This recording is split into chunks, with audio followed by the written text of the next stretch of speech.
ನಮಸ್ಕಾರ. ಈ ದಿನ ಶುಭ ದಿನ. ನಾಡನ್ನು ಕಟ್ಟಿದ್ದಂಥ, ನಾಡನ್ನು ಬೆಳೆಸಿದಂಥ, ಬೆಂಗಳೂರನ್ನು ವಿಶ್ವವಿಖ್ಯಾತವಾಗಿ ಮಾಡಿದಂಥ ನಮ್ಮೆಲ್ಲರ ಪ್ರೀತಿಯ ಅಚ್ಚುಮೆಚ್ಚಿನ ಕೆಂಪೇಗೌಡರ ಜನ್ಮದಿನ. ಈ ಜನ್ಮದಿನವನ್ನು ಕರ್ನಾಟಕ ಸರ್ಕಾರ ಅಧಿಕೃತವಾಗಿ ಜಯಂತಿಯಾಗಿ ಘೋಷಣೆ ಮಾಡಿದೆ. ಅದು ಘೋಷಣೆ ಹೇಗೆ ಮಾಡಿದೆ ಅಂದರೆ ಅರ್ಥಪೂರ್ಣವಾಗಿದೆ. ಈ ಜಯಂತಿಯನ್ನು ರಜವನ್ನು ನೀಡದೆ ಎಲ್ಲ ಕಚೇರಿಗಳಲ್ಲೂ ಸಹ ಈ ಜಯಂತಿಯನ್ನು ಮಾಡಬೇಕು ಅಂತ ಸರ್ಕಾರ ಹೇಳಿದೆ. ಅದರಂತೆ ನಮ್ಮ ಕರ್ನಾಟಕ ರಾಜ್ಯ ಮುಕ್ತ ವಿಶ್ವವಿದ್ಯಾನಿಲಯವು ಈ ದಿನ ಸಾಂಕೇತಿಕವಾಗಿ ಜಯಂತಿಯನ್ನು ಆಚರಣೆ ಮಾಡುತ್ತಿದ್ದೇವೆ. ಎಲ್ಲರಿಗೂ ಮತ್ತೊಮ್ಮೆ ಸ್ವಾಗತಿಸುತ್ತಾ ಕಾರ್ಯಕ್ರಮವನ್ನು ಪ್ರಾರಂಭಿಸುತ್ತಿದ್ದೇನೆ. ಪ್ರಾರಂಭಕ್ಕೂ ಮುಂಚೆ ಒಂದು ಪ್ರಾರ್ಥನೆ ಗಣೇಶನನ್ನ ಕುರಿತು. ವಿಜಯ ವಿನಾಯಕನೇ ಗಣಪತಿ, ವಿಜಯ ವಿನಾಯಕನೇ, ನೀನೆ ಮೊದಲು, ನಿನ್ನಿಂದ ತಾನೇ ಆರಂಭ ಜಗದಲ್ಲೆಲ್ಲ, ಮೊದಲ ಪೂಜೆ ನಿನಗಾದ ಮೇಲೆ ಇನ್ನುಳಿದ ಪೂಜೆ ಎಲ್ಲ. ನೀನೆ ಮೊದಲು, ನಿನ್ನಿಂದ ತಾನೇ ಆರಂಭ ಜಗದಲ್ಲೆಲ್ಲ, ಮೊದಲ ಪೂಜೆ ನಿನಗಾದ ಮೇಲೆ ಇನ್ನುಳಿದ ಪೂಜೆ ಎಲ್ಲ. ವಿಜಯ ವಿನಾಯಕನೇ. ಗಣಪತಿಯನ್ನು ಸ್ಮರಿಸುತ್ತಾ ಕಾರ್ಯಕ್ರಮವನ್ನು ಮುಂದುವರಿಸೋಣ. ಈ ಕಾರ್ಯಕ್ರಮಕ್ಕೆ ಪ್ರಾಸ್ತಾವಿಕ ನುಡಿಯನ್ನು ಆಡಲಿದ್ದಾರೆ ನಮ್ಮ ಕರ್ನಾಟಕ ರಾಜ್ಯ ಮುಕ್ತ ವಿಶ್ವವಿದ್ಯಾನಿಲಯದ ಪೀಠದ ಅಧ್ಯಕ್ಷರು, ಸಂಯೋಜಕರು ಎಲ್ಲವೂ ಆದಂಥ ಡಾಕ್ಟರ್ ರಾಮೇಗೌಡರು. ಕೆಂಪೇಗೌಡರ 517ನೇ ಜಯಂತಿಯನ್ನು ನಾಡಿನಾದ್ಯಂತ ಏನು ಆಚರಣೆ ಮಾಡ್ತಿದ್ದೇವೆ, ನಾವು ಕೂಡ ನಮ್ಮ ವಿಶ್ವವಿದ್ಯಾಲಯದಲ್ಲಿ ನಮ್ಮ ಕುಲಪತಿಗಳಾದಂಥ ಜ್ಞಾನಪ್ರಕಾಶ್ ಸರ್ ಅವರ ಅನುಪಸ್ಥಿತಿಯಲ್ಲಿ ನಮ್ಮ ಡೀನ್ ಶೈಕ್ಷಣಿಕರಾದಂತಹ ನಾಯ್ಡು ಸರ್ ಅವರ ಅಧ್ಯಕ್ಷತೆಯಲ್ಲಿ ನಾವು ನೆರವೇರಿಸ್ಕೊಂಡು ಈ ಕಾರ್ಯಕ್ರಮವನ್ನು ಮಾಡ್ತಾಯಿದ್ದೀವಿ. ಮೊದಲು ತಮಗೆಲ್ಲರಿಗೂ ಸ್ವಾಗತನ ಕೋರ್ತೀನಿ. ಮುಖ್ಯವಾಗಿ ಮೊದಲಿಗೆ ವೈ ಡಿ ರಾಜಣ್ಣ ಅವರು ಮುಖ್ಯ ಅತಿಥಿಗಳಾಗಿ ಬಂದಿದ್ದಾರೆ. ಮತ್ತು ನಾಡಪ್ರಭು ಕೆಂಪೇಗೌಡರ ಕುರಿತು ಒಂದೆರಡು ಮಾತುಗಳನ್ನ ಆಡ್ತಾರೆ. ಅವ್ರಿಗೂ ಕೂಡ ಸ್ವಾಗತವನ್ನು ನಾನು ಬಯಸ್ತೀನಿ. ನಂತರ ನಮ್ಮ ಕುಲಸಚಿವರು ಬರಬೇಕಾಗಿತ್ತು. ಮತ್ತು ನಮ್ಮ ಹಣಕಾಸು ಅಧಿಕಾರಿಗಳ ಅನುಪಸ್ಥಿತಿಯಲ್ಲಿ ಕೂಡ ನಾವಿಲ್ಲಿ ಕಾರ್ಯಕ್ರಮವನ್ನು ನಾವು ಆಯೋಜನೆ ಮಾಡಿಕೊಂಡಿದ್ದೀವಿ. ಬಹುಶಃ ಬರ್ಬೋದು. ಅವ್ರಿಗೂ ಕೂಡ ನಾನು ಸ್ವಾಗತವನ್ನು ಬಯಸ್ತೀನಿ. ನಂತರ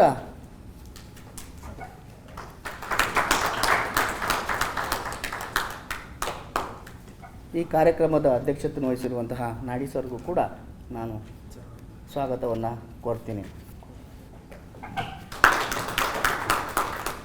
ಮತ್ತು ನಮ್ಮ ಸುನೀತಾ ಮೇಡಮ್ಗೂ ಕೂಡ ಸ್ವಾಗತವನ್ನು ಕೋರ್ತೀನಿ.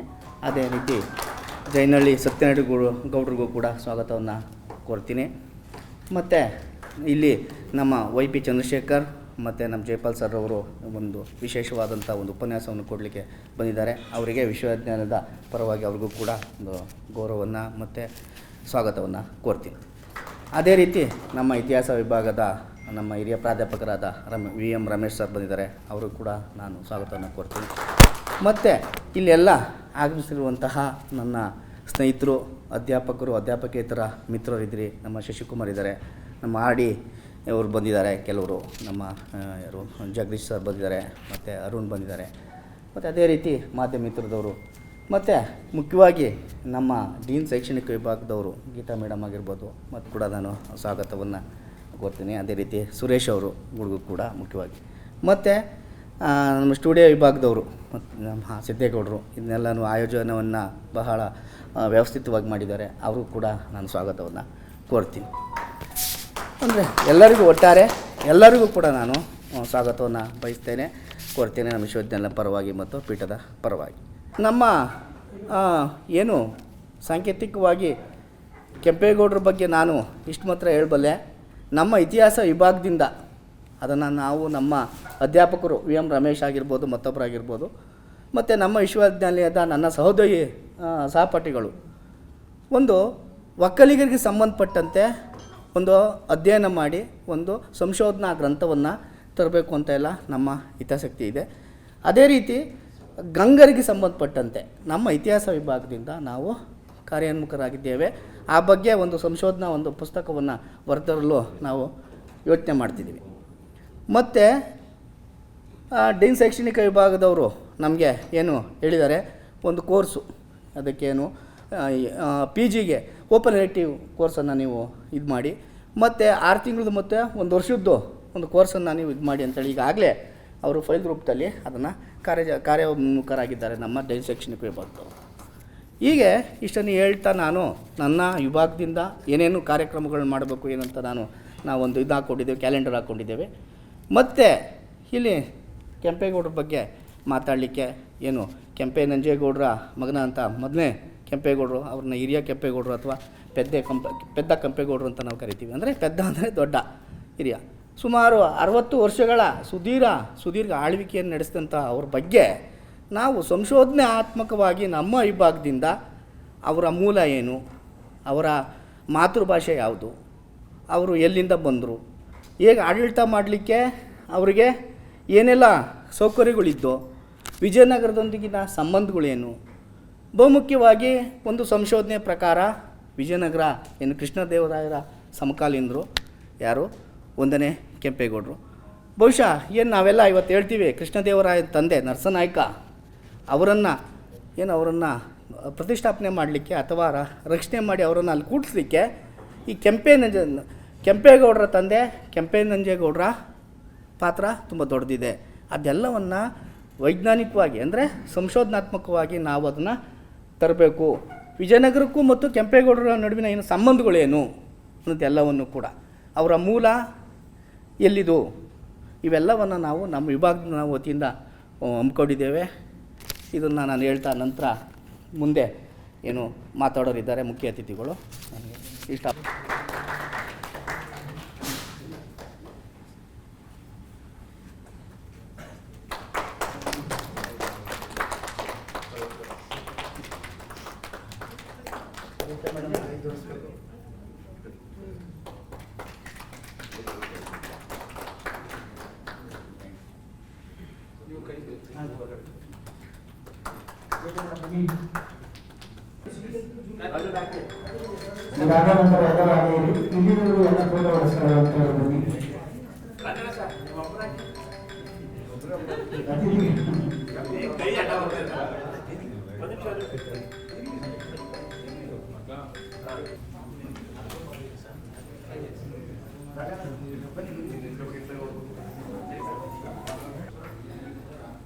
ಹೆಸರಿನಲ್ಲಿ ಯಾಕೆ ಆಚರಿಸಬೇಕು ಅಂತ ಹೇಳಿದ್ರೆ, 500 ವರ್ಷಗಳ ಹಿಂದೆ ಯಾರಾದರೂ ಒಬ್ಬ ದೊರೆ ಜಾತಿಯನ್ನು ಧರ್ಮವನ್ನು ಬಿಟ್ಟು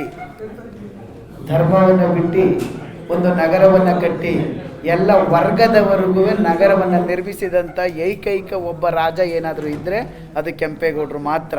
500 ವರ್ಷಗಳ ಹಿಂದೆ ನಾ ಹೇಳ್ತಿರೋದು, 500 ವರ್ಷಗಳ ಹಿಂದೆ ಜಾತಿ ಧರ್ಮಗಳನ್ನು ಬಿಟ್ಟು ನಗರವನ್ನು ನಿರ್ಮಿಸಿ ಎಲ್ಲ ಜನಾಂಗವನ್ನು ತನ್ನ ತೆಕ್ಕೆಯಲ್ಲಿ ಇಟ್ಕೊಂಡಂಥ ಕೆಂಪೇಗೌಡರ ಜಯಂತಿಯು ಅರ್ಥಪೂರ್ಣವಾಗಿ ಒಂದು ವಿಶ್ವವಿದ್ಯಾಲಯದಲ್ಲಿ ಆಚರಿಸಿರೋದು ನಿಜಕ್ಕೂ ಒಂದು ಶ್ಲಾಘನೀಯ. ಹೇಳ್ತಾ ಈಗ ಉದ್ಘಾಟನೆ ಮಾಡಿದಂಥ YD ರಾಜಣ್ಣವರು ಡಾಕ್ಟ್ರು, ಇವರ ಪರಿಚಯವನ್ನು ನಮ್ಮೆಲ್ಲರ ಪ್ರೀತಿಯ ಸುನೀತಾ ಮೇಡಮ್ ಅವರು ಮಾಡಿಕೊಡ್ಬೇಕಂತ ಕೇಳ್ಕೊತೀವಿ.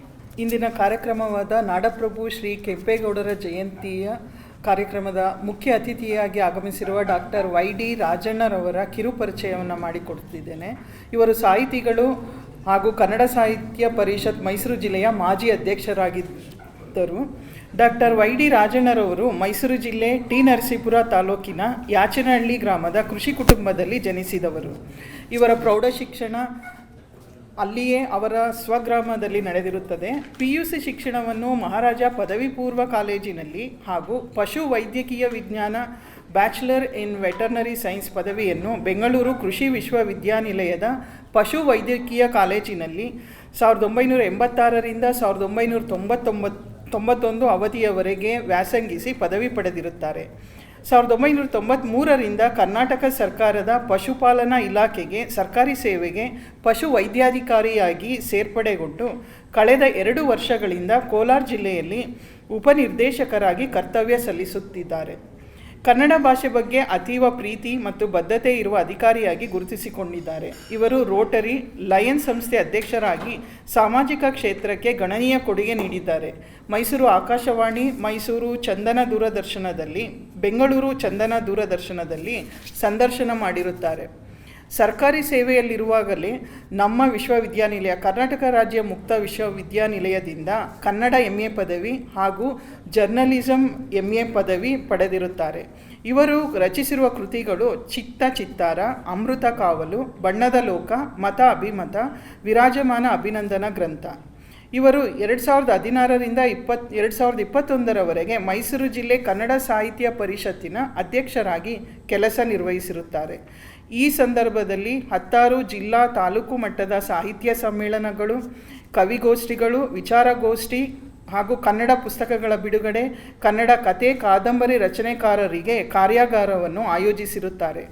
ಇವರಿಗೆ ಪಶು ವೈದ್ಯಕೀಯ ಕ್ಷೇತ್ರದ ಸಾಧನೆಗಾಗಿ 2007ರಲ್ಲಿ ಕನ್ನಡ ರಾಜ್ಯೋತ್ಸವ ಪ್ರಶಸ್ತಿ, ಮೈಸೂರು ಜಿಲ್ಲೆ ವತಿಯಿಂದ ಕನ್ನಡ ರಾಜ್ಯೋತ್ಸವ ಪ್ರಶಸ್ತಿಯನ್ನು 2009ರಲ್ಲಿ ಇಂಟರ್ನ್ಯಾಷನಲ್ ಅಸೋಸಿಯೇಷನ್ ಆಫ್ ಡೈರಿಂಗ್ ಸಂಸ್ಥೆಯಿಂದ ಜೀವಿತಾವಧಿ ಸಾಧನೆಗೆ ಚಿನ್ನದ ಪದಕ ಪ್ರಶಸ್ತಿ, ಸಾಹಿತ್ಯ ಹಾಗೂ ಸಮಾಜ ಸೇವೆಗಾಗಿ ಕುವೆಂಪು ಸಾಹಿತ್ಯ ರತ್ನ ಪ್ರಶಸ್ತಿ, ನಾಲ್ವಡಿ ಕೃಷ್ಣರಾಜ ಒಡೆಯರ್ ಪ್ರಶಸ್ತಿ, ಹುಯಿಲಗೋಳ ನಾರಾಯಣರಾಯ ಪ್ರಶಸ್ತಿ, KS ನಿಸಾರ್ ಅಹಮದ್ ನಿತ್ಯೋತ್ಸವ ಪ್ರಶಸ್ತಿ, ಡಾಕ್ಟರ್ ರಾಜ್ಕುಮಾರ್ ಸಮಾಜ ಸೇವಾ ಪ್ರಶಸ್ತಿ, ನಾಡಪ್ರಭು ಕೆಂಪೇಗೌಡ ಪುರಸ್ಕಾರ ಹೀಗೆ 50ಕ್ಕೂ ಹೆಚ್ಚು ಪುರಸ್ಕಾರಗಳನ್ನು ಪಡೆದಿರುತ್ತಾರೆ. ಇನ್ನು ಇವರ ಕುಟುಂಬದ ಕಿರುಪರಿಚಯ ಕೊಡುವುದಾದರೆ, ಇವರ ಪತ್ನಿ ಡಾಕ್ಟರ್ ಚಂದ್ರಕಲಾ ಅವರು ಆರೋಗ್ಯ ಇಲಾಖೆಯಲ್ಲಿ ವೈದ್ಯರಾಗಿ ಸೇವೆ ಸಲ್ಲಿಸುತ್ತಿದ್ದಾರೆ ಹಾಗೂ ಮಗಳಾದ R ವಿಸ್ಮಯ BTech ಪದವೀಧರೆಯಾಗಿ ಬ್ಯಾಂಗ್ಳೂರು MNC ಕಂಪನಿಯಲ್ಲಿ ಕಾರ್ಯನಿರ್ವಹಿಸುತ್ತಿದ್ದಾರೆ. ಇಂತಿಷ್ಟು ಇವರ ಕಿರುಪರಿಚಯವಾಗಿದ್ದು, ಸದರಿಯವರನ್ನು ಈ ಕಾರ್ಯಕ್ರಮಕ್ಕೆ ಸ್ವಾಗತಿಸುತ್ತಾ ನನ್ನ ಈ 2 ವಾಕ್ಯವನ್ನು ಮುಗಿಸುತ್ತೇನೆ. ವಂದನೆ. ಡಾಕ್ಟರ್ ವೈ ರಾಜಣ್ಣನವರು ಕೆಂಪೇಗೌಡರನ್ನ ಕುರಿತು ಉದ್ಘಾಟನಾ ಭಾಷಣವನ್ನು ಮಾಡಬೇಕಂತ ಕೇಳ್ಕೊಂಡು. ಎಲ್ರಿಗೂ ನಮಸ್ಕಾರ. ಮೊದಲಿಗೆ ನಾಡಪ್ರಭು ಕೆಂಪೇಗೌಡರ 517ನೇ ಜಯಂತಿಯ ಶುಭಾಶಯಗಳನ್ನು ಕೊಡ್ತೇನೆ. ಹಾಗೆ ಈ ಸಮಾರಂಭಕ್ಕೆ ನನ್ನನ್ನು ಪರಿಚಯಿಸಿದಂಥ ಸುನೀತಾ ಮೇಡಮ್ ಅವರು ಕೂಡ ಧನ್ಯವಾದ ಹೇಳ್ತಾರೆ.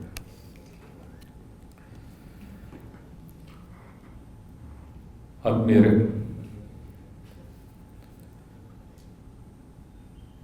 ನಾಡು ಬೆಳಗಿದ ನಾಡಪ್ರಭು ಕೆಂಪೇಗೌಡರು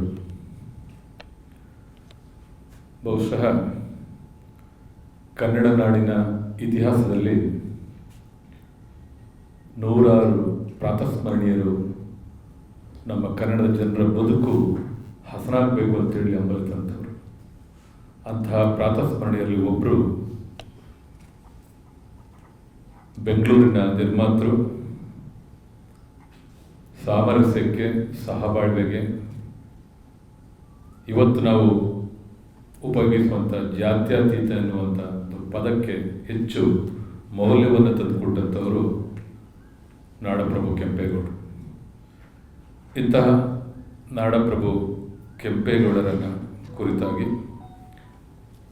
ಕರ್ನಾಟಕ ರಾಜ್ಯ ಮುಕ್ತ ವಿಶ್ವವಿದ್ಯಾನಿಲಯ ನಾಡಪ್ರಭು ಶ್ರೀ ಕೆಂಪೇಗೌಡ ಅಧ್ಯಯನ ಮತ್ತು ವಿಸ್ತರಣಾ ಕೇಂದ್ರ ಮತ್ತು ಶೈಕ್ಷಣಿಕ ವಿಭಾಗದ ವತಿಯಿಂದ ಆಯೋಜನೆ ಮಾಡಿರುವಂಥ ಈ ಒಂದು ಸರಳ, ಸುಂದರ, ಹೃದಯ ಸ್ಪರ್ಶಿ ಸಮಾರಂಭ ಅಂತ ನಾನು ಭಾವಿಸ್ಕೊಳ್ತೇನೆ. ಈ ಸಮಾರಂಭದ ಅಧ್ಯಕ್ಷತೆ ವಹಿಸಿರುವಂಥ ಡೀನ್ ವಿಭಾಗದ ಮುಖ್ಯಸ್ಥರಾದಂಥ professor M. Ramanatha Naidu sir ಅವರೇ, ನಾಡಪ್ರಭು ಕೆಂಪೇಗೌಡ ಅಧ್ಯಯನ ಮತ್ತು ವಿಸ್ತರಣಾ ಕೇಂದ್ರದ ನಿರ್ದೇಶಕರು ಆತ್ಮೀಯರಾದಂಥ ಮಾನ್ಯ ಡಾಕ್ಟರ್ ರಾಮೇಗೌಡರವರೇ, ಈ ಕಾರ್ಯಕ್ರಮದ ಸಂಯೋಜಕರಲ್ಲಿ ಒಬ್ಬರಾಗಿ ನಾನು ಈ ಕಾರ್ಯಕ್ರಮಕ್ಕೆ ಬರಲು ಕಾರಣಕರ್ತವಾದಂಥ ಚಲನಚಿತ್ರ ನಿರ್ಮಾಪಕರು, ನಿರ್ದೇಶಕರು, ಆತ್ಮೀಯರಾದಂಥ D. ಸಿದ್ದೇಗೌಡರವರೇ, ಬಹಳ ಮುಖ್ಯವಾಗಿ ನಾಡಪ್ರಭು ಕೆಂಪೇಗೌಡರನ್ನ ಕುರಿತು ಮಾತನಾಡಲಿಕ್ಕೆ, ಅವರ 10 ಹಲವು ಸಾಧನೆಗಳ ಬಗ್ಗೆ ಬೆಳಕು ಚೆಲ್ಲುವ ಮಾತನಾಡಲಿಕ್ಕೆ ವೇದಿಕೆಯಲ್ಲಿ ಅಥವಾ ಈ ಸಮಾರಂಭದಲ್ಲಿ ಉಪಸ್ಥಿತರಿರುವಂಥ ಡಾಕ್ಟರ್ ವೈ ಪಿ ಚಂದ್ರಶೇಖರ್ ಅವರೇ,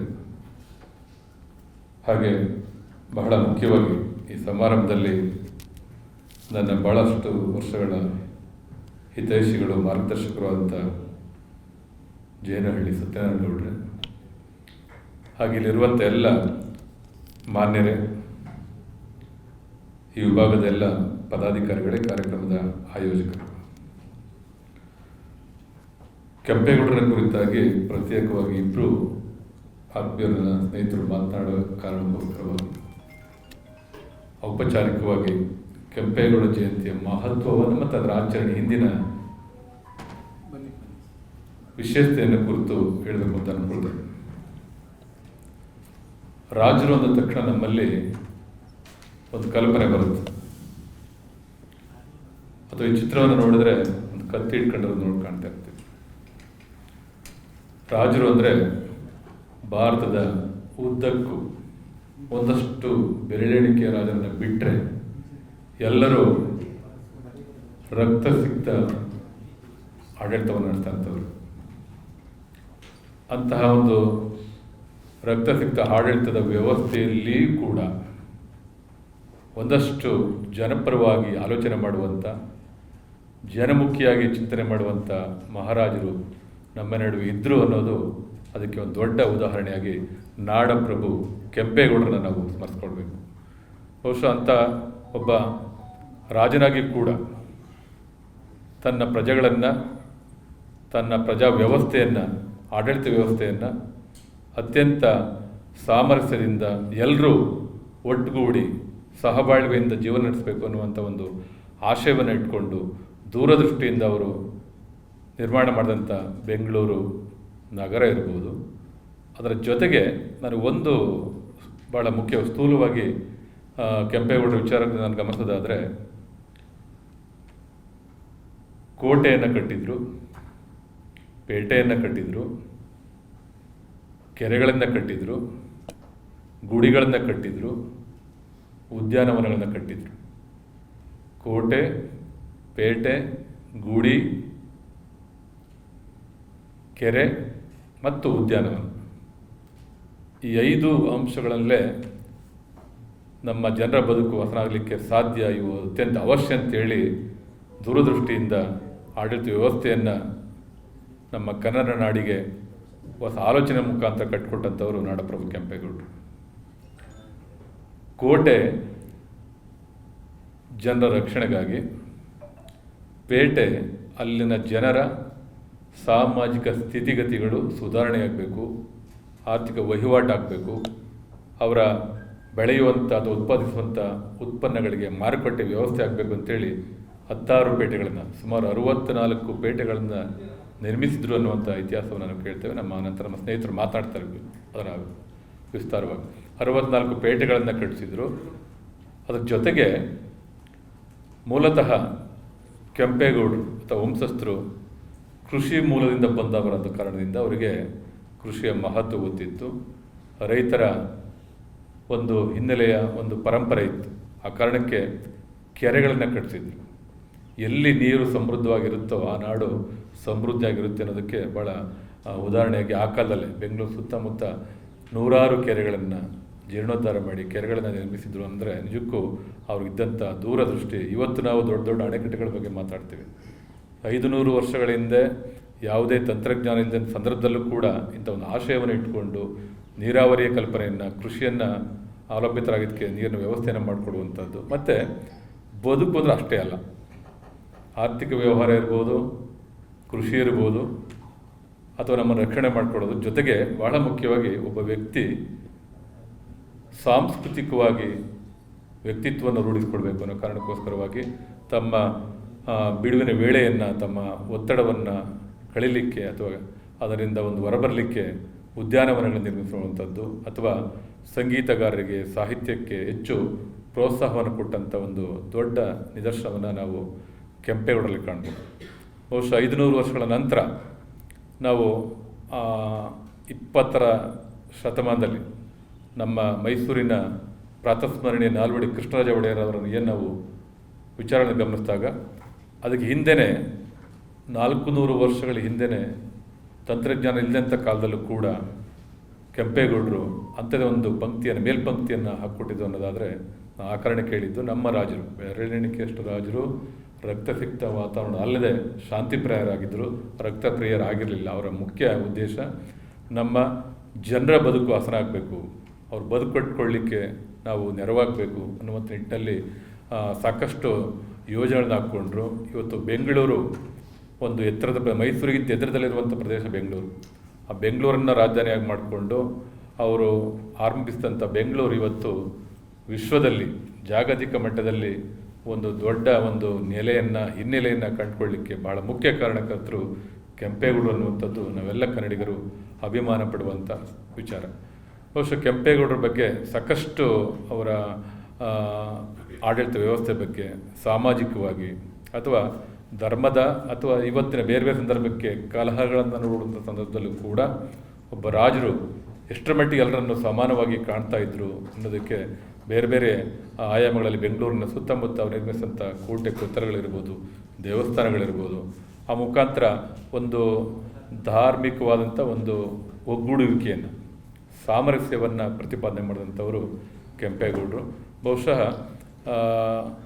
ನಾಡಪ್ರಭು ಅನ್ನುವಂಥ ಒಂದು ಹೆಸರಿದೆಯಲ್ಲ, ನಾಡಪ್ರಭು ಅನ್ನೋ ಬಿರುದಿದೆಯಲ್ಲ, ಅದು ಸುಮ್ಮನೆ ಸಿಗೋದಲ್ಲ, ಅದು ನಾವೆಲ್ಲರೂ ಕೊಡಲಿಕ್ಕೆ ಆಗೋದಿಲ್ಲ. ಅದನ್ನು ರಾಜಶ್ರೀ ನಾಲ್ವಡಿ ಕೃಷ್ಣರಾಜ ಒಡೆಯರ್ ಅಂತ ಯಾಕೆ ಹೇಳ್ತೀವಿ ಅಂತಂದರೆ ಅವರು ಆ ಒಂದು ಆಡಳಿತದ ಮುಖಾಂತರ ಒಬ್ಬ ಸಂತನ ಹಾಗೆ ಒಬ್ಬ ಸೇವಕ, ಯಾರಾದರೂ ಪ್ರಜಾಸೇವಕ ಅಂತೇಳಿ ಇವತ್ತು ರಾಜಕಾರಣಿಗಳು ಸಾಕಷ್ಟು ಜನ ಕೇಳ್ತಾ ಇರ್ತೀವಿ, ಪ್ರಜಾಸೇವಕರು ನಾವು ಸೇವಕರು ಅಂತ ಹೇಳ್ತಾರೆ. ಆದರೆ ನಿಜವಾದಂಥ ಪ್ರಜಾಸೇವಕರನ್ನು ನಾವು ರಾಜರ ಆಳ್ವಿಕೆಯಲ್ಲೇ ಕಂಡಿದ್ವಿ. ಬಹುಶಃ ಅಂಥಕ್ಕೆ ಒಂದು ದೊಡ್ಡ ನಿದರ್ಶನವಾಗಿ ಕೆಂಪೇಗೌಡರು ನಮ್ಮ ಕಣ್ಮುಂದೆ ನಿಲ್ತಾರೆ. ಬಹುಶಃ ಇಂಥ ಒಂದು ಕೆಂಪೇಗೌಡ ಜಯಂತಿಯನ್ನು ಆಚರಣೆ ಮಾಡುವಂತಹ ಭಾಳ ಮುಖ್ಯ ಉದ್ದೇಶ ಒಬ್ಬ ರಾಜರಾಗಿದ್ದರೂ ಕೂಡ ಅವರಲ್ಲಿದ್ದಂಥ ಗುಣ ಗೌರವಕ್ಕೆ ನಮಿಸುವಂಥದ್ದು, ಅದನ್ನು ನಮ್ಮ ಇವತ್ತಿನ ಹೊಸ ತಲೆಮಾರಿನ ಯುವಜನರಿಗೆ, ವಿದ್ಯಾರ್ಥಿಗಳಿಗೆ ಅದರ ಬಗ್ಗೆ ಮನವರಿಕೆ ಮಾಡಿಕೊಡುವಂಥದ್ದು. ಆ ಮುಖಾಂತರ ಒಂದು ಪರಂಪರೆ ಮುಂದುವರಿಲಿಕ್ಕೆ ಕೆಂಪೇಗೌಡರ ಆಳ್ವಿಕೆಯ ಪರಂಪರೆ ಇರ್ಬೋದು, ಮತ್ತು ಅವ್ರಿಗಿದ್ದಂಥ ದೂರದೃಷ್ಟಿ ಆಲೋಚನೆಗಳು, ಅವ್ರಿಗಿದ್ದಂಥ ಒಂದು ಜನರ ಬಗ್ಗೆ ಇದ್ದಂಥ ಬದ್ಧತೆ ಏನಿತ್ತು ಅಂಥ ಒಂದು ಪರಂಪರೆಯನ್ನು ನಮ್ಮ ಮುಂದಿನ ತಲೆಮಾರಿಗೂ ತಿಳಿಸಬೇಕು ಅನ್ನೋ ನಿಟ್ಟಿನಲ್ಲಿ ಬಹುಶಃ ಈ ಒಂದು ವಿಶ್ವವಿದ್ಯಾನಿಲಯದಲ್ಲಿ ಕೆಂಪೇಗೌಡ ಅಧ್ಯಯನ ಮತ್ತು ವಿಸ್ತರಣಾ ಕೇಂದ್ರವನ್ನು ಆರಂಭಿಸಿರೋದು ನಿಜಕ್ಕೂ ಅತ್ಯಂತ ಶ್ಲಾಘನೀಯವಾದಂಥದ್ದು. ಬಹುಶಃ ಇದು ಆರಂಭಿಕ ಹಂತದಲ್ಲಿದೆ ಅಂತೇಳಿ ನಾನು ಬಯಸ್ಕೊಳ್ತೇನೆ. ಮುಂದಿನ ದಿನಗಳಲ್ಲಿ ಈ ಒಂದು ಕೇಂದ್ರ ಇನ್ನಷ್ಟು ವಿಸ್ತಾರವಾಗಿ ಬೆಳೀಲಿ. ಕೆಂಪೇಗೌಡರ ಇತಿಹಾಸ ಮತ್ತು ಚರಿತ್ರೆಯನ್ನು ಯಾಕೆ ನಾವು ಇವತ್ತು ಅತ್ಯಂತ ಪ್ರಮುಖವಾಗಿ ನಮ್ಮ ಜನಗಳ ಮುಂದೆ ಹೇಳಬೇಕು ಅನ್ನುವಂಥದ್ದನ್ನು ಪ್ರತಿಪಾದಿಸುವ ನಿಟ್ಟಿನಲ್ಲಿ ಈ ಕೇಂದ್ರ ಯಶಸ್ವಿಯಾಗಿ ಮುಂದಿನ ದಿನ ಮುನ್ನಡೆಸುತ್ತೆ ಅನ್ನೋ ಮಾತುಗಳನ್ನ ಹೇಳ್ತಾ, ಮತ್ತೊಮ್ಮೆ ನಾಡಪ್ರಭು ಕೆಂಪೇಗೌಡರು ಈ ನಾಡಿಗೆ, ವಿಶೇಷವಾಗಿ ನಮ್ಮ ಈ ದಕ್ಷಿಣ ಭಾಗದಲ್ಲಿ ಬೆಂಗಳೂರಿನ ಸುತ್ತಮುತ್ತ ಇರುವಂಥ ಒಂದು ಪ್ರಾಕೃತಿಕ ಸಂಪನ್ಮೂಲ ಏನಿದೆ ಅಥವಾ ಬೇರೆ ಬೇರೆ ಒಂದು ಕೃಷಿಯ ಮುಖಾಂತರ ಕೆರೆ ಕಟ್ಟೆಗಳನ್ನು ಅಭಿವೃದ್ಧಿಪಡಿಸಿದಂಥ ರೀತಿ ಇರ್ಬೋದು, ಅಂಥ ಒಂದು ಸಣ್ಣ ಸಣ್ಣ ನಿದರ್ಶನಗಳು ಕೂಡ ನಮ್ಮ ಯುವಕರನ್ನು ಕಣ್ತೆರೆಸಲಿ. ಅವರು ಸಾಗಿದಂಥ ದಾರಿಯಲ್ಲಿ ಸಾಗುವ ಪ್ರಯತ್ನವನ್ನು ನಮ್ಮ ಯುವಕರು ನಾವು ಎಲ್ಲರೂ ಸೇರಿ ಮಾಡೋಣ ಅನ್ನೋದು ಮಾತುಗಳನ್ನ ಹೇಳ್ತಾ ಈ ಕಾರ್ಯಕ್ರಮಕ್ಕೆ ನನ್ನನ್ನು ಆಹ್ವಾನಿಸಿ 4 ವಿಚಾರಗಳನ್ನು ಹಂಚಿಕೊಳ್ಳಲಿಕ್ಕೆ ಕಾರಣಕರ್ತರಂಥ ಎಲ್ಲ ಮನೆಯರಿಗೂ ಮತ್ತೊಮ್ಮೆ ವಂದಿಸಿ ನನ್ನ ಮಾತು ವಿರಾಮ ಹೇಳ್ತೇನೆ. ನಮಸ್ಕಾರ. ಇಲ್ಲಿ ನೆರೆದಿರ್ತಕ್ಕಂತಹ ಎಲ್ಲ ನನ್ನ ಅಧ್ಯಾಪಕ ಮಿತ್ರರು, ಅಧ್ಯಾಪಕೇತರ ಮಿತ್ರರು ಎಲ್ಲರಿಗೂ ಕೆಂಪೇಗೌಡ ಜಯಂತಿಯ ಶುಭಾಶಯಗಳನ್ನು ತಿಳಿಸ್ತಾ, ಕೆಂಪೇಗೌಡ ಜಯಂತಿಗೆ ಸಂಬಂಧ ಈ ಒಂದು ಹಿನ್ನೆಲೆಯಲ್ಲಿ ಕೆಂಪೇಗೌಡರ ಬಗ್ಗೆ ಕೆಲವು ಮಾತುಗಳನ್ನು ಹೇಳಲಿಕ್ಕೆ ಇಷ್ಟಪಡ್ತೀನಿ. ನಮ್ಮ ಡೀನ್ ರವರಾದಂತಹ ಪ್ರೊಫೆಸರ್ ರಾಮನಾಥನ್ ನಾಯ್ಡುರವರು ನನಗೆ 10 ನಿಮಿಷ ಮಾತನಾಡಿ ಅಂತ ಹೇಳಿದ್ರು. ಆಯಿತು ಸರ್ ಅಂತ ನಾನು ಒಪ್ಕೊಂಡೆ. ನೋಡಿ, 1510ರಲ್ಲಿ ಜನಿಸಿದಂತಹ ಹಿರಿಯ ಕೆಂಪೇಗೌಡರು ಈ 1510 ಎಂಬತಕ್ಕಂಥ ವರ್ಷವನ್ನು ನಾವು ಜಾಗತಿಕವಾಗಿ ನೋಡಿದರೆ ಏನೆಲ್ಲ ನಡೀತಾ ಇತ್ತು ಎಂಬತಕ್ಕಂಥದ್ದನ್ನು ನಾವು ಗಣನೆಗೆ ತೆಗೆದುಕೊಳ್ಬೇಕಾಗ್ತದೆ. ಒಂದು, ಪ್ರಿಂಟಿಂಗ್ ಪ್ರೆಸ್ ಆಗಲೇ ಸಾಕಷ್ಟು ಪ್ರಗತಿಯನ್ನು ಸಾಧಿಸಿ ಸ್ಕಾಟ್ಲ್ಯಾಂಡ್ನಲ್ಲಿ ಒಂದು ಮೇಜರ್ ಟರ್ಮಿನಸ್ ಆಗಿ ತುಂಬ ಒಂದು ಘಟಕ ಓಪನ್ ಆಗಿರ್ತದೆ. ಹಾಗೆ 1510 ಗೋವಾವನ್ನು ಪೋರ್ಚುಗೀಸರು ವಶಪಡಿಸ್ಕೊಳ್ತಾರೆ. ಹಾಗೆ 1510ರಲ್ಲಿ ಕೆಂಪೇಗೌಡರು ಕೂಡ ಜನಿಸ್ತಾರೆ. ವಿಜಯನಗರ ಸಾಮ್ರಾಜ್ಯಕ್ಕೆ ಒಂದು ಸಾಮಂತರಾಗಿದ್ದಂತಹ, ಸಾಮಂತರಲ್ಲೇ ವಿಶಿಷ್ಟವಾದಂತಹ ಸ್ಥಾನಮಾನವನ್ನು ಪಡೆದಿದ್ದಂತಹ, ಅದಕ್ಕೋಸ್ಕರ ಅವರಿಗೆ ನಾಡಪ್ರಭು ಎಂಬ ಬಿರುದನ್ನು ವಿಜಯನಗರದ ಅರಸರು ಕೆಂಪೇಗೌಡರು ಕೊಟ್ಟಿರ್ತಾರೆ. ಉಳಿದ ಎಲ್ಲರಿಗೂ ನಾಡಪ್ರಭು ಅಂತ ಕರೆಯೋದಿಲ್ಲ. ಮತ್ತು ಎಲ್ಲ ಆಳ್ವಿಕೆ ಮಾಡ್ತಕ್ಕಂತಹ ಪ್ರಭುತ್ವಗಳಿಗೆ ಬಹಳ ಮುಖ್ಯವಾದ ವಿಷಯ ಏನಂತ ಹೇಳಿದ್ರೆ, ಒಂದು ಗವರ್ನೆನ್ಸ್, ಮತ್ತೊಂದು ಆದಾಯದ ಏನಂತ ಹೇಳಿದ್ರೆ ರೆವಿನ್ಯೂ ಜನ್ರೇಷನ್, ಆದಾಯದ ಸೃಷ್ಟಿ. ಈ ಎರಡು ಅಂಶಗಳೇ ಅಂದಿನ ಹಿರಿಯ ಕೆಂಪೇಗೌಡರನ್ನು ಕೂಡ ಏನಂತ ಹೇಳಿದ್ರೆ ಅವರನ್ನು ತುಂಬಿರ್ತದೆ ಅಥವಾ ನಿರ್ದೇಶಿಸಿರ್ತದೆ. ಆ ಕಾರಣಕ್ಕೋಸ್ಕರನೇ ಏನಂತ ಹೇಳಿದ್ರೆ ಇವತ್ತಿನ ಆಧುನಿಕ ಮಹಾನಗರವಾದಂತಹ ಮೆಟ್ರೋಪೊಲಿಸ್ ಆದಂತಹ ಬೆಂಗಳೂರು ಎಂಬತಕ್ಕಂತಹ ಇವತ್ತಿನ ಬೆಂಗಳೂರಿನ ಅಂದಿನ ಒಂದು ಬೆಂಗಳೂರ ಹಳ್ಳಿಯಾಗಿದ್ದಂತಹ ಬೆಂಗಳೂರನ್ನು ಒಂದು ಆಧುನಿಕ ಪಟ್ಟಣವನ್ನಾಗಿ ರೂಪಿಸ್ತಕ್ಕಂತಹ ಕಾರ್ಯಕ್ಕೆ ಒಂದು ಚಾಲನೆ ಸಿಗ್ತದೆ. ಬೆಂಗಳೂರು ಅಂತ ಹೇಳಿದಾಗ ಕೆಂಪೇಗೌಡರ ಕಾಲಕ್ಕಿಂತ ಮೊದಲು ಕೂಡ ಇತ್ತು. ಕ್ರಿಸ್ತಶಕ 890 ಬೇಗೂರಲ್ಲಿ ಸಿಕ್ಕಿರ್ತಕ್ಕಂತಹ ಶಾಸನವನ್ನು ನಾವು ನೋಡಿದಾಗ ಆ ಬೇಗೂರಿನ ಶಾಸನದಲ್ಲಿ ಬೆಂಗಳೂರು ಬಗ್ಗೆ ಪ್ರಸ್ತಾವನೆ ಇರ್ತಕ್ಕಂಥದ್ದನ್ನು ನಾವು ನೋಡ್ಬೋದು. ಗಂಗರಿಗೂ ಮತ್ತು ನೊಳಂಬರಿಗೂ ಅಲ್ಲಿ ಯುದ್ಧ ನಡೀತಕ್ಕಂಥದ್ದನ್ನು ನಾವು ನೋಡ್ಬೋದು. ಸೊ ಯುದ್ಧದಲ್ಲಿ ಗಂಗರ ಏನಂತ ಹೇಳಿದ್ರೆ ಮುಖ್ಯ ಸೇನಾನಿ ಸಾವನ್ನಪ್ತಾನೆ. ಆಗ ಗಂಗರ ರಾಜರಾಗಿದ್ದಂತಹ ಎರೆಯ ಗಂಗ ಬೇಗೂರನ್ನು ಸೇರಿದಂತೆ ಬೇಗೂರಿಗೆ ಹೊಂದ್ಕೊಂಡಿರ್ತಕ್ಕಂತಹ 8 ಹಳ್ಳಿಗಳನ್ನು ಅವರಿಗೆ ಡೊನೇಟ್ ಮಾಡಿ ದಾನವನ್ನಾಗಿ ನೀಡಿ ಆ ಒಂದು ಪ್ರಪ್ರಥಮವಾಗಿ ನಗರವಾಗಿ ಒಂದು ಪಟ್ಟಣವಾಗಿ ಬೆಳೆಯೋದು ಬೇಗೂರು. ಆ ಕಾಲಕ್ಕೆ ಬೆಂಗಳೂರು ಒಂದು ಹಳ್ಳಿ. ಸೊ ಬೆಂಗಳೂರನ್ನು ಬೆಂಗಾವಲೂರು ಎಂಬತಕ್ಕಂಥದ್ದಾಗಿಯೂ ಕೂಡ ಅದಕ್ಕೆ ಒಂದು ಆ ಶಾಸನದಲ್ಲಿ ಅರ್ಥ ಬರ್ತಕ್ಕಂಥದ್ದು ನೋಡ್ಬೋದು. ಅಂದರೆ ಬೆಂಗಾವಲೂರು ಅಂತಲೂ ಕೂಡ. ಆದರೆ ಬೇಗೂರು ನಂತರ ಅದು ಪಟ್ಟಣವಾಗಿ ನಗರವಾಗಿ ಈಗ ಬೆಂಗಳೂರಿನ ಭಾಗವಾಗಿದೆ. ಆದರೆ ಬೇಗೂರಿನ ಬದಲು ಏನಾಗ್ತದೆ ಅಂತ ಹೇಳಿದ್ರೆ ಬೆಂಗಳೂರು ಏನಂತ ಹೇಳಿದ್ರೆ ಬೆಂಗಳೂರನ್ನು ಕೆಂಪೇಗೌಡರು ಬೆಂಗಳೂರಿನಲ್ಲಿ ಒಂದು ನಗರವನ್ನು ಕಟ್ತಕ್ಕಂತಹ ಒಂದು ಕೆಲಸಕ್ಕೆ ಕೈ ಹಾಕ್ತಕ್ಕಂಥದ್ದನ್ನು ನೋಡ್ಬೋದು. ಡಾಕ್ಟರ್ ರಾಜಣ್ಣ ಸರ್ ಹೇಳಿದರು ಏನಕ್ಕೆ ಅಂತ ಹೇಳಿದ್ರೆ ಬೆಂಗಳೂರು ಒಂದು ಸಮುದ್ರ ಮಟ್ಟದಿಂದ ಎತ್ತರದ ಪ್ರದೇಶದಲ್ಲಿದೆ. ಮತ್ತು Bengaluru it's a land locked area. ಅದು ಸುತ್ತಲೂ ಭೂಪ್ರದೇಶಗಳಿಂದನೇ ಕೂಡಿರ್ತಕ್ಕಂತಹ, ನದಿಗಳು ಹರಿದೇ ಇರ್ತಕ್ಕಂತಹ ಪ್ರದೇಶ. ಸೊ ಈಗ ಬೆಂಗಳೂರನ್ನು ಕಟ್ತಕ್ಕಂತಹ ಉದ್ದೇಶ, ನಗರಗಳನ್ನು ನಿರ್ಮಾಣ ಮಾಡ್ತಕ್ಕಂತಹ ಉದ್ದೇಶ ಎಲ್ಲ ರಾಜರಿಗೂ ಸಾಮಾನ್ಯವಾಗಿರ್ತದೆ. ಯಾಕೆಂತ ಹೇಳಿದ್ರೆ ತಾವು ಆಳ್ತಕ್ಕಂತಹ ನಾಡಿನ ಒಂದು ಗವರ್ನೆನ್ಸ್ ಮತ್ತು ಕಂದಾಯವನ್ನು ಸೃಷ್ಟಿ ಮಾಡ್ತಕ್ಕಂತಹ ಒಂದು ಈ ವಿಚಾರಗಳು ಪ್ರತಿಯೊಬ್ಬ ಏನಂತ ಹೇಳಿದ್ರೆ ಪ್ರಭುತ್ವದ ಪ್ರಶ್ನೆ ಆಗಿರ್ತಕ್ಕಂಥದ್ದು ನೋಡ್ಬೋದು. ಎಲ್ಲರೂ ನಗರವನ್ನು ನಿರ್ಮಾಣ ಮಾಡಲಿಕ್ಕೆ ಹೋಗ್ಬೋದು. ಆದರೆ ಕೆಂಪೇಗೌಡರ ವೈಶಿಷ್ಟ್ಯತೆ, ಅವರ ಒಂದು ಸ್ಥಾನಮಾನವನ್ನು ಇಮಾರ್ಟಲನ್ನು ಆಗಿಸ್ತಕ್ಕಂತಹ ಕೆಲಸ ಆಗಿದ್ದು ಇಲ್ಲಿಂದನೇ. ಸೊ ಆ ದೃಷ್ಟಿಯಿಂದ ನಾನು ಕೆಂಪೇಗೌಡರನ್ನು ಮಾಡರ್ನಿಸ್ಟ್ ಮತ್ತು ಎಕಾಲಜಿಕಲ್ ಕನ್ಸರ್ವೇಷನಿಸ್ಟ್ ಎಂಬತಕ್ಕಂಥದ್ದಾಗಿ ನಾನು ಅವ್ರನ್ನ ಕಾಣ್ತೇನೆ. ಯಾಕೆ ಅಂತ ಹೇಳಿದ್ರೆ ಈ ಯಾವ ನದಿಯೂ ಕೂಡ ಹರಿದೇ ಇರ್ತಕ್ಕಂತಹ ಬೆಂಗಳೂರಿನಲ್ಲಿ ಆ ಕಾರಣಕ್ಕೋಸ್ಕರನೇ ಏನು ಮಾಡ್ತಾರೆ ಅಂತ ಹೇಳಿದ್ರೆ ನೀರು ಸಂಗ್ರಹವಾಗ್ತಕ್ಕಂತಹ ಕ್ಯಾಚ್ಮೆಂಟ್ ಏರಿಯಾದಲ್ಲಿ ಕೆರೆಗಳನ್ನು ಕಟ್ಟಿಸ್ತಾರೆ. ಕೆರೆಗಳ ಜೊತೆಗೆ ರಾಜಕಾಲುವೆ ಜೊತೆಗೆ ಕಲ್ಯಾಣಿಗಳು, 3 ಕೆರೆ, ಕಾಲುವೆಗಳು ಮತ್ತು ಕಲ್ಯಾಣಿಗಳು. ಜೊತೆಗೆ ಅವೆಲ್ಲವನ್ನು ಯಾವುದಕ್ಕೋಸ್ಕರ ಅಂತ ಹೇಳಿದ್ರೆ ಹೊಸದಾಗಿ ಕಟ್ತಾ ಇರ್ತಕ್ಕಂತಹ ಈ ಒಂದು ನಗರಕ್ಕೋಸ್ಕರ. ಸೊ ಈ ದೃಷ್ಟಿಯಿಂದ ನೋಡಿದಾಗ ಕೆಂಪೇಗೌಡರು ಒಬ್ಬರು ಮಾಡರ್ನಿಸ್ಟ್ ಆಗ್ತಾರೆ.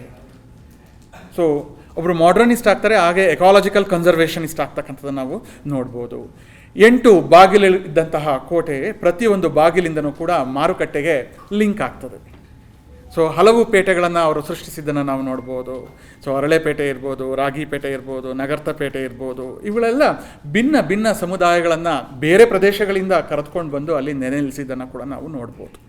ಸೊ ಈ ಕಾರಣಕ್ಕೆ ಕೆಂಪೇಗೌಡರು ಪ್ಲೂರಲಿಸ್ಟ್ ಕೂಡ ಆಗ್ತಾರೆ, ಒಬ್ಬ ಬಹುತ್ವವಾದಿ ಕೂಡ ಆಗ್ತಾರೆ. ಹಾಗೆ ಈ ಕೆರೆಗಳು ಮತ್ತು ಕಲ್ಯಾಣಿಗಳು ಭಿನ್ನ ಸಮುದಾಯಗಳಿಗೆ ಸೇರಿರ್ತಕ್ಕಂತಹ ಜನರುಗಳು ಆ ಕೆರೆಗಳು ಮತ್ತು ಕಲ್ಯಾಣಿಗಳ ಹತ್ರ ಬಂದು ನೆರೀಲಿಕ್ಕೆ, ಜಾತ್ರೆಗಳಿಗಾಗಲಿ ಉತ್ಸವಕ್ಕಾಗಲಿ ಬಂದು ಅಲ್ಲಿ ನೆರೆಯುವುದಕ್ಕೆ ಸಾಧ್ಯ ಆಗ್ತದೆ. ಸೊ ಕೆಂಪೇಗೌಡರು ಕ್ರಿಯೇಟೆಡ್ ಪಬ್ಲಿಕ್ ಸ್ಪೇಸಸ್, ಅಲ್ಲಿ ಒಂದು ಸಾರ್ವಜನಿಕ ತಾಣಗಳನ್ನು, ಹರವುಗಳನ್ನು ಸೃಷ್ಟಿಸಿದ್ದನ್ನು ನಾವು ನೋಡ್ಬೋದು. ಈ ಕಾರಣಕ್ಕೂ ಕೂಡ ಕೆಂಪೇಗೌಡರು ಸೆಕ್ಯುಲರ್ ಆ್ಯಂಡ್ ಪ್ಲೂರಲಿಸ್ಟಿಕ್ ಎಥೋಸ್ಗಳನ್ನು ಎತ್ತಿ ಹಿಡಿದದನ್ನು ನಾವು ನೋಡ್ತೇವೆ. ನಾನೀಗಾಗಲೇ ಹೇಳಿದಾಗೆ 1510 ಎಂಬತಕ್ಕಂಥ ಪ್ರಶ್ನೆ ಬಂದಾಗ ಗೋವಾದಲ್ಲಿ ಏನಂತ ಹೇಳಿದ್ರೆ ಪೋರ್ಚುಗೀಸರು ಗೋವಾವನ್ನು ಸಂಪೂರ್ಣವಾಗಿ ತಮ್ಮ ಹಿಡಿತಕ್ಕೆ ತೆಗೆದುಕೊಂಡಂತಹ ಸಂದರ್ಭ ಇದು. ಅಲ್ಟಿಮೇಟ್ಲಿ 1565ರಲ್ಲಿ ಭಾರತದಲ್ಲಿ ಪ್ರಿಂಟಿಂಗ್ ಪ್ರೆಸ್ ನೆಲೆಯೂರ್ಲಿಕ್ಕೂ ಕೂಡ ಕಾರಣ ಆಗಿದ್ದನ್ನು ನೋಡ್ಬೋದು. ಅಂದರೆ ಒಟ್ಟು ಕೆಂಪೇಗೌಡರು ಬದುಕಿದ್ದಂತಹ ಸಂದರ್ಭವೇ ಏನಂತ ಹೇಳಿದ್ರೆ ಜಾಗತಿಕವಾಗಿ ಹೊಸ ಭೂ ಪ್ರದೇಶಗಳನ್ನು ಅನ್ವೇಷಿಸ್ತಕ್ಕಂತಹ ಹೊಸ ಸಾಂಸ್ಕೃತಿಕವಾಗಿ ಮತ್ತು ಬಹಳ ಯುನೀಕ್ ಆಗಿರ್ತಕ್ಕಂತಹ ವಿಶಿಷ್ಟವಾಗಿರ್ತಕ್ಕಂತಹ ಘಟನೆಗಳು ಸಂಭವಿಸ್ತಿದ್ದಂತಹ ಸಂದರ್ಭಗಳು. ಸೊ ಇಡೀ ಜಗತ್ತೇ ಆ ರೀತಿ ಯೋಚಿಸ್ತಿದ್ದಂತಹ ಸಂದರ್ಭ. ಆ ಒಂದು ಒಟ್ಟು ಜಗತ್ತಿನ ಒಂದು ಏನಂತ ಹೇಳಿದ್ರೆ ಆ ಪ್ರೋಗ್ರೆಸಿವ್ ಪ್ರಗತಿಯತ್ತ ಹೋಗ್ತಕ್ಕಂತಹ ಒಂದು ಆ ಚಿಂತನೆ ಇಲ್ಲೂ ಕೂಡ ಅನುರಣನಗೊಂಡಿದ್ದನ್ನು ನಾವು ನೋಡ್ಬೋದು. ಒಬ್ಬ ವ್ಯಕ್ತಿ 2 ಕಾರಣಗಳಿಗೋಸ್ಕರ ತನ್ನ ಜೀವಿತಾವಧಿಯ ನಂತರನೂ ಕೂಡ ಜನರ ಮಾನಸದಲ್ಲಿ ಇರಲಿಕ್ಕೆ ಕಾರಣ ಸಾಧ್ಯವಾಗ್ತದೆ. ಒಂದು, ಆತ ಪ್ರತಿಪಾದಿಸ್ತಕ್ಕಂತಹ ವಿಚಾರಗಳು ಬರಹಗಳಿಂದ. 2, ತಾನು ಮಾಡ್ತಕ್ಕಂತಹ ಕಾರ್ಯಗಳಿಂದ ಅಥವಾ ಕೆಲಸಗಳಿಂದ. ಕೆಂಪೇಗೌಡರು 2ನೇ ಕಾರಣಕ್ಕೆ ಇಲ್ಲಿ ಪ್ರಮುಖರಾಗ್ತಾರೆ. ಇನ್ಫ್ಯಾಕ್ಟ್ ಅವರು ಸಾಹಿತ್ಯಗಳು ಕೂಡ, ಅವರು ಕೃತಿಯನ್ನು ಕೂಡ ರಚಿಸಿದ್ದಾರೆ. ಸೊ ಅದೆಲ್ಲದಕ್ಕಿಂತಲೂ ಮೀರಿ ಅವರು ದೇವಸ್ಥಾನಗಳನ್ನು ಕಟ್ಟಿಸಿದ್ದಾರೆ, ವಾಸ್ತುಶಿಲ್ಪಕ್ಕೂ ಕೊಡುಗೆ ಕೊಟ್ಟಿದ್ದಾರೆ. ಆದರೆ ಸಮಾಜಶಾಸ್ತ್ರಜ್ಞನಾದ ನನಗೆ, ಇತಿಹಾಸದ ವಿದ್ಯಾರ್ಥಿಯೂ ಆದ ನನಗೆ ಅವರು ಬಹಳ ಪ್ರಮುಖರಾಗ್ತಕ್ಕಂಥದ್ದು ಯಾವ ಕಾರಣಕ್ಕೆ ಅಂತ ಹೇಳಿದ್ರೆ, ಒಬ್ಬರು ಮಾಡ್ರನಿಸ್ಟ್ ಅಂತ ಹೇಳಿದ್ರೆ ಒಂದು ಹೊಸ ನಗರವನ್ನು ಕಟ್ಟಿದಂತಹ, ಎಕಾಲಜಿಕಲಿ ಪರಿಸರದ ದೃಷ್ಟಿಯಿಂದ ಏನು ಯಾವುದೇ ಪರಿಸರಕ್ಕೆ ಧಕ್ಕೆ ಉಂಟು ಮಾಡದೆ ಏನಂತ ಹೇಳಿದ್ರೆ ಆ ನಗರಕ್ಕೆ ಬೇಕಾಗಿರ್ತಕ್ಕಂತಹ ಒಂದು ನೀರಿನ ವ್ಯವಸ್ಥೆಯನ್ನು ಮಾಡಿ ಅದರ ಮುಖಾಂತರ ಭಿನ್ನ ಸಮುದಾಯಗಳಿಗೆ ಸೇರಿರ್ತಕ್ಕಂತಹ ಜನರನ್ನು ಒಂದು ಕಡೆ ನೆಲೆಸೋ ಹಂಗೆ ಮಾಡಿ ಎಲ್ಲರೂ ಬೆರೆಯುವಂತಹ ಏನಂತ ಹೇಳಿದ್ರೆ ಸಾರ್ವಜನಿಕ ತಾಣಗಳನ್ನು, ಹರವುಗಳನ್ನು ಒದಗಿಸಿಕೊಡೋ ಕಾರಣಕ್ಕೆ ಬಹಳ ಪ್ರಮುಖರಾಗ್ತಾರೆ. ಸೊ ಆದ್ದರಿಂದಲೇ ನಾನು ಒಬ್ಬ ಸಮಾಜಶಾಸ್ತ್ರಜ್ಞನಾಗಿ ನೋಡಿದಾಗ ಹೀಸ್ ಹೈನೆಸ್ ಕೆಂಪೇಗೌಡರು appears to me as a modernist and great ecological conservationist ಅಂತಕ್ಕಂಥದ್ದಾಗಿ ನಮ್ಗೆ ಅನಿಸ್ತದೆ. ಇವತ್ತು ಬೆಂಗಳೂರು ಏನಂತ ಹೇಳಿದ್ರೆ ಅಗತ್ಯಕ್ಕಿಂತ ಹೆಚ್ಚು ಬೆಳೆದು ಬಿಟ್ಟಿದೆ, ಇನ್ನೂ ಬೆಳೆಸಬೇಕು ಅಂತ ಇದ್ದಾರೆ. ಆದರೆ ಒಬ್ಬ ಎಕಾಲಜಿಕಲ್ ಕನ್ಸರ್ವೇಷನಿಸ್ಟ್ ಪಾಯಿಂಟ್ ಆಫ್ ವ್ಯೂಯಿಂದ ನೋಡಿದಾಗ ಗ್ರೋತ್ ಪ್ರೊಸೆಸ್ನೆಲ್ಲ ಬೆಂಗಳೂರಿನಲ್ಲಿ ಹಾಲ್ಟ್ ಮಾಡ್ತಕ್ಕಂಥ ಅವಶ್ಯಕತೆ ಇದೆ, ಇರೋದನ್ನು ಅಷ್ಟೇ ಉಳಿಸ್ಕೊಂಡು ಹೋಗ್ತಕ್ಕಂಥ ಅವಶ್ಯಕತೆ ಇದೆ. ಸೊ ಇದೆಲ್ಲ ಮತ್ತು ಇವತ್ತಿನ ಆಳ್ತಕ್ಕಂಥ ಜನರಿಗೆ ದನಿಯಾಗಿರೋದಿಲ್ಲ, ಆದರೆ ಇಂದಿನ ಈ ಮಹನೀಯರು ಜನರಿಗೆ ದನಿಯಾಗಿ ಕೆಲಸ ಮಾಡಿದ್ದನ್ನು ನೋಡ್ಬೋದು. ಸೊ ಆದ್ದರಿಂದ ಇಂತಹ ಮಹಾನ್ ಚೇತನವಾದಂತಹ ಹಿರಿಯರಾದಂತಹ ಕೆಂಪೇಗೌಡರನ್ನು ಸ್ಮರಿಸ್ಕೊಳ್ತಕ್ಕಂಥದ್ದು ನಮ್ಮ ಆದ್ಯ ಕರ್ತವ್ಯ. ಯಾಕೆಂತ ಹೇಳಿದ್ರೆ ಹಿಂದಿನದನ್ನು ತಿಳಿದೆ ಮುಂದಿನದನ್ನು ನಿರ್ಮಿಸ್ಲಿಕ್ಕಾಗಲ್ಲ. ಸೊ ಈ ಕೆಂಪೇಗೌಡ ಅವರ ಜಯಂತಿಯಂದು ಅವರಿಗೆ ನಮ್ಮ ನಮಸ್ಕಾರಗಳನ್ನು ತಿಳಿಸ್ತಾ ಇಷ್ಟು ಮಾತನಾಡಲಿಕ್ಕೆ ಅವಕಾಶವನ್ನು ಮಾಡಿಕೊಟ್ಟಂತಹ ವಿಶ್ವವಿದ್ಯಾನಿಲಯಕ್ಕೆ, ಡೀನ್ ಶೈಕ್ಷಣಿಕರವರಿಗೆ ಹಾಗೆ ಪೀಠದ ಅಧ್ಯಕ್ಷರಿಗೆ ನನ್ನ ನಮಸ್ಕಾರಗಳನ್ನು ತಿಳಿಸ್ತೇನೆ. ಈ ದಿನ 517ನೇ ಜಯಂತಿಯನ್ನು ನಾವು ಆಚರಣೆಯನ್ನು ಮಾಡ್ತಾಯಿದ್ದೇವೆ. ಎಲ್ಲರಿಗೂ ಜಯಂತಿಯ ಶುಭಾಶಯಗಳನ್ನು ತಿಳಿಸುತ್ತಾ, ವಿಶೇಷವಾಗಿ ಈ ಒಂದು ಕಾರ್ಯಕ್ರಮವನ್ನು ಆಯೋಜಿಸಿರುವಂತಹ ಡೀನ್ ಶೈಕ್ಷಣಿಕ ವಿಭಾಗಕ್ಕೆ ನನ್ನ ಅಭಿನಂದನೆಗಳನ್ನು ನಾನು ಸಲ್ಲಿಸ್ತೀನಿ. ಇವತ್ತಿನ ದಿನ ಕೆಂಪೇಗೌಡರ ಜಯಂತಿಯನ್ನು ಆಚರಿಸುತ್ತಿರುವಂಥದ್ದು ಒಂದು ವಿಶೇಷವಾಗಿದ್ದರೂ ಕೂಡ ನಮ್ಮ ರಾಷ್ಟ್ರದಲ್ಲಿ ಅನೇಕ ಮಹನೀಯರ ಜಯಂತಿಗಳನ್ನು ನಾವು ಆಚರಣೆ ಮಾಡ್ತಿರುವಂಥದ್ದು ನಮಗೆ ಗೊತ್ತಿರುವಂಥ ವಿಚಾರ. ಮಹಾವೀರ ಜಯಂತಿ ಆಗಿರ್ಬೋದು, ಕನಕ ಜಯಂತಿ ಆಗಿರ್ಬೋದು, ಬಾಬಾ ಸಾಹೇಬ್ ಅಂಬೇಡ್ಕರ್ ಜಯಂತಿ ಆಗಿರ್ಬೋದು, ಇವೆಲ್ಲದರ ಜೊತೆ ನಾವು ಈ ಒಂದು ಕೆಂಪೇಗೌಡರ ಜಯಂತಿಯನ್ನು ಆಚರಣೆ ಮಾಡ್ತಿರುವಂಥದ್ದು ನನಗಂತೂ ಕೂಡ ಖುಷಿಯನ್ನು ತರುವಂತಹ ವಿಚಾರ.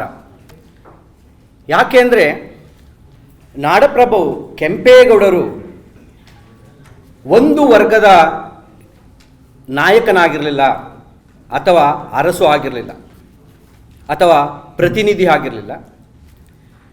ಇವರು ಬೆಂಗಳೂರನ್ನು ಕಟ್ಟಬೇಕಾದಂತಹ ಸಂದರ್ಭದಲ್ಲಿ ಅಲ್ಲಿನ ಪರಿಸ್ಥಿತಿಯನ್ನು ನೋಡಿದಾಗ ನಿಜವಾಗಿಯೂ ಕೂಡ ಬಹಳ ಆಶ್ಚರ್ಯಕರವಾಗ್ತದೆ. ಭೌಗೋಳಿಕವಾಗಿ ಅಂದು ಬೆಂದಕಾಳೂರು ಅಥವಾ ರಾಜಣ್ಣ ಸರ್ ಮತ್ತು ಜಯಪಾಲು ಹೇಳಿದಂಥ ರೀತಿಯಲ್ಲಿ ಬೆಂಗಾವಲೂರು. ಆ ಬೆಂಗಾವಲೂರು ಅಂತ ಅಂದರೆ ಏನೇನಿಲ್ಲ, ಆ ಒಂದು ಊರನ್ನು ಗಂಗಾ ಅರಸರು ಅದನ್ನು ಕಾವಲಾಗಿ ಅದನ್ನು ರಕ್ಷಣೆ ಮಾಡುವಂತಹ ಹೊಣೆಯನ್ನು ಹೊತ್ತಿರುವಂಥದ್ದು ಇತಿಹಾಸದಲ್ಲಿ ನಮಗೆ ತಿಳಿದು ಬರ್ತದೆ. ಆ ಬೆಂಗಾವಲೂರು ನಂತರ ಬೆಂದಕಾಳೂರು ಆಗ್ತದೆ. 1537ರಲ್ಲಿ ನಾಡಪ್ರಭು ಕೆಂಪೇಗೌಡರವರು ಈ ಒಂದು ದೂರದೃಷ್ಟಿಯನ್ನು ಇಟ್ಟುಕೊಂಡು ಬೆಂಗಳೂರು ನಗರವನ್ನು ಅವರು ಕಟ್ಟೋದಕ್ಕೆ ಆಯೋಜನೆಯನ್ನು ಮಾಡ್ತಾರೆ.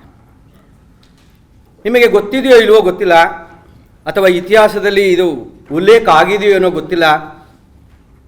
ಅಂದು 1537ರಲ್ಲಿ ಪ್ರತಿಷ್ಠಾಪನೆ ಅಥವಾ ಬೆಂಗಳೂರನ್ನು ನಿರ್ಮಾಣ ಮಾಡುವಂತಹ ಸಂದರ್ಭದಲ್ಲಿ ಅದರ ಭೌಗೋಳಿಕ ವಿಸ್ತೀರ್ಣ ಕೇವಲ 2ರಿಂದ 4 ಚದರ ಕಿಲೋಮೀಟರು.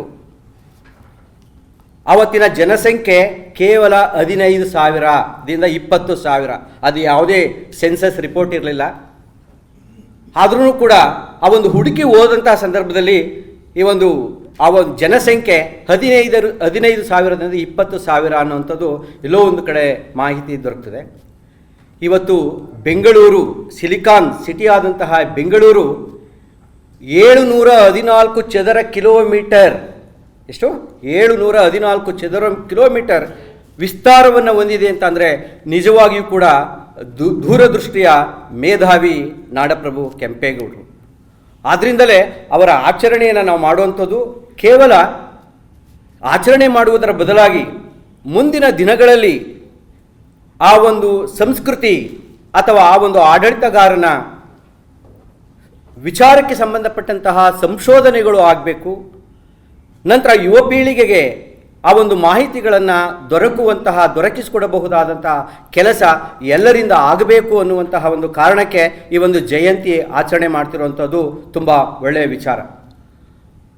ಕೇವಲ ಆಚರಣೆ ಮಾಡಿ ನಾವು ಸಿಹಿಯನ್ನು ತಿಂದು ಹೋಗುವಂಥದ್ದಲ್ಲ, ಅವರ ಕೇವಲ ಕೆಂಪೇಗೌಡರು ಅಂತ ನಾನು ಹೇಳ್ತಿಲ್ಲ, ಎಲ್ಲರ ಮಹಾನ್ ವ್ಯಕ್ತಿಗಳದನ್ನು ನಾವು ಅವರು ಮಾಡಿರುವಂತಹ ಈ ಒಂದು ಸಾಧನೆಗಳೇನಿದೆ, ಜನಪರ ಕಾರ್ಯಗಳು ಏನಿದೆ, ಅವುಗಳೆಲ್ಲವನ್ನು ತಿಳಿಸುವಂತಹ ಕೆಲಸ ಎಲ್ಲಾಗ್ತದೆ ಅಂದರೆ ಈ ಜಯಂತಿಗಳಿಂದ ಮಾತ್ರ ಸಾಧ್ಯ ಆಗ್ತದೆ. ಸೊ ಹಾಗಾಗಿ ನಾನು ಈ ಕೆಂಪೇಗೌಡರನ್ನು ನಾಡಪ್ರಭು ಕೆಂಪೇಗೌಡರ ಅಧ್ಯಯನವನ್ನು ಮಾಡಿದಂತಹ ನಾನು ಗುರುತಿಸಬಹುದಾದಂತಹ ಕೆಲವು ವಿಚಾರಗಳನ್ನು ತಮ್ಮ ಮುಂದೆ ಇಡಲಿಕ್ಕೆ ಇಷ್ಟಪಡ್ತೇನೆ.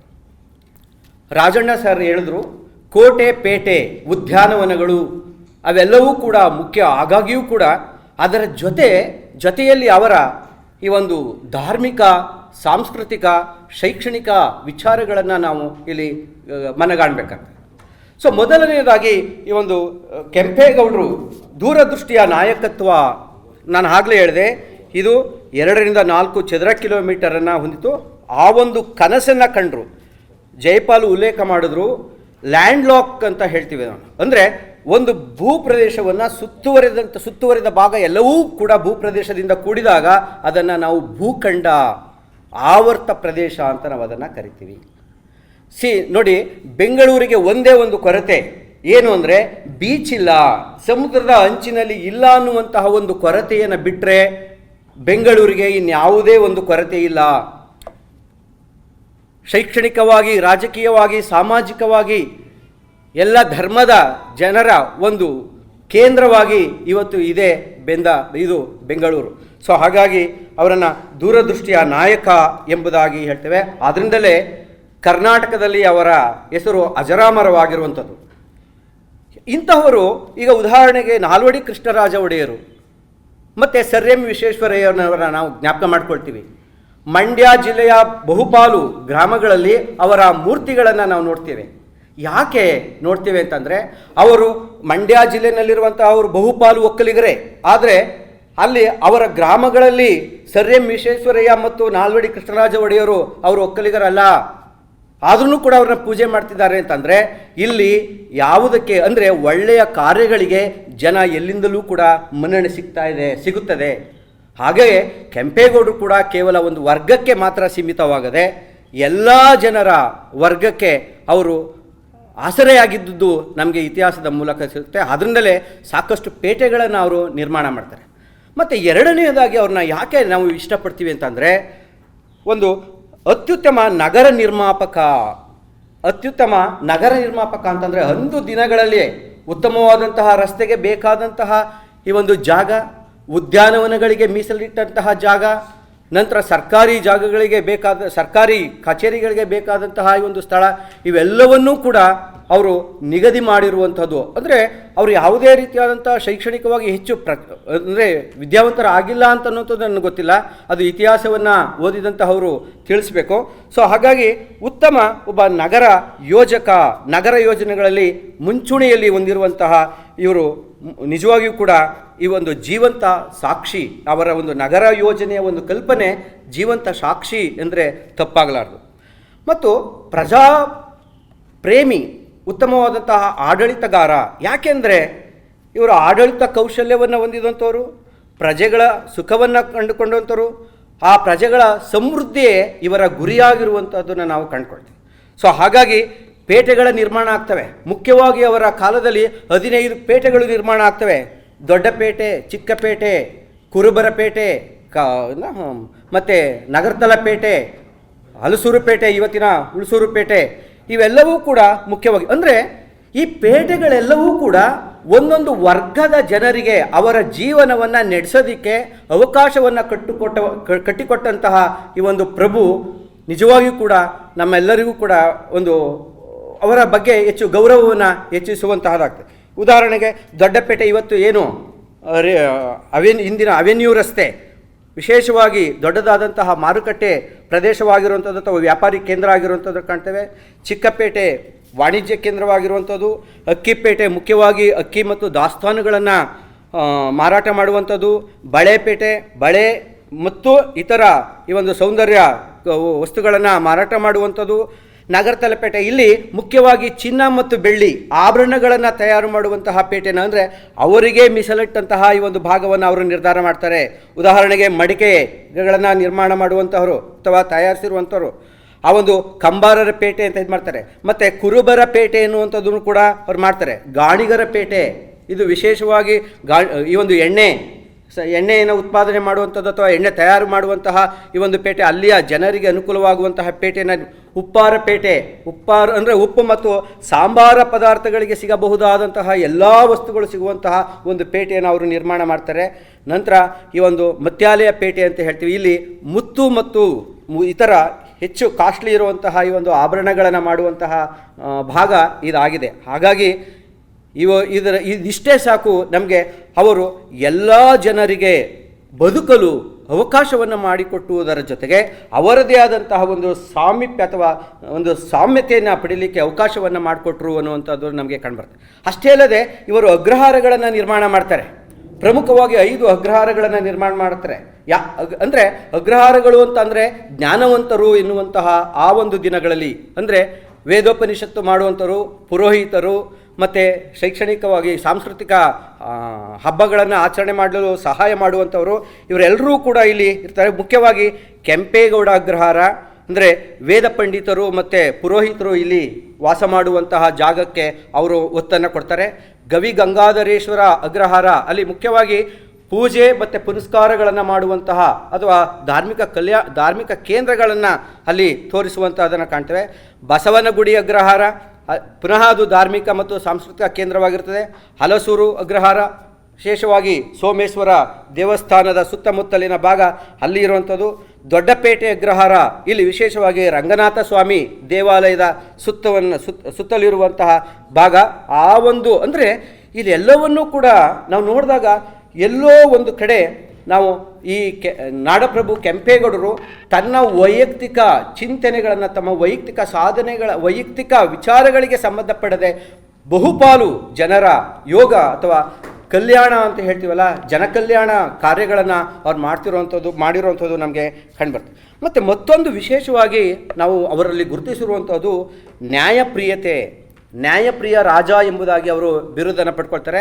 ಅಲ್ಲಿನ ಸುತ್ತಲಿನ ಜನರೆಲ್ಲರೂ ಕೂಡ ಅವರನ್ನು ನ್ಯಾಯಪ್ರಿಯ ರಾಜ ಅಂತ ಕರೆದು, ಅದು ಇತಿಹಾಸಕಾರರಿಗೆ ಬಹುಶಃ ರಮೇಶ್ ಮತ್ತು ರಾಮೇಗೌಡರಿಗೆ ಇದು ಗೊತ್ತಾಗಿರಬೇಕು, ಮತ್ತು ಬಹುಶಃ ರಾಜಣ್ಣ ಸರ್ಗೂ ಅವ್ರಿಗೆ ಗೊತ್ತಿರಬೇಕು.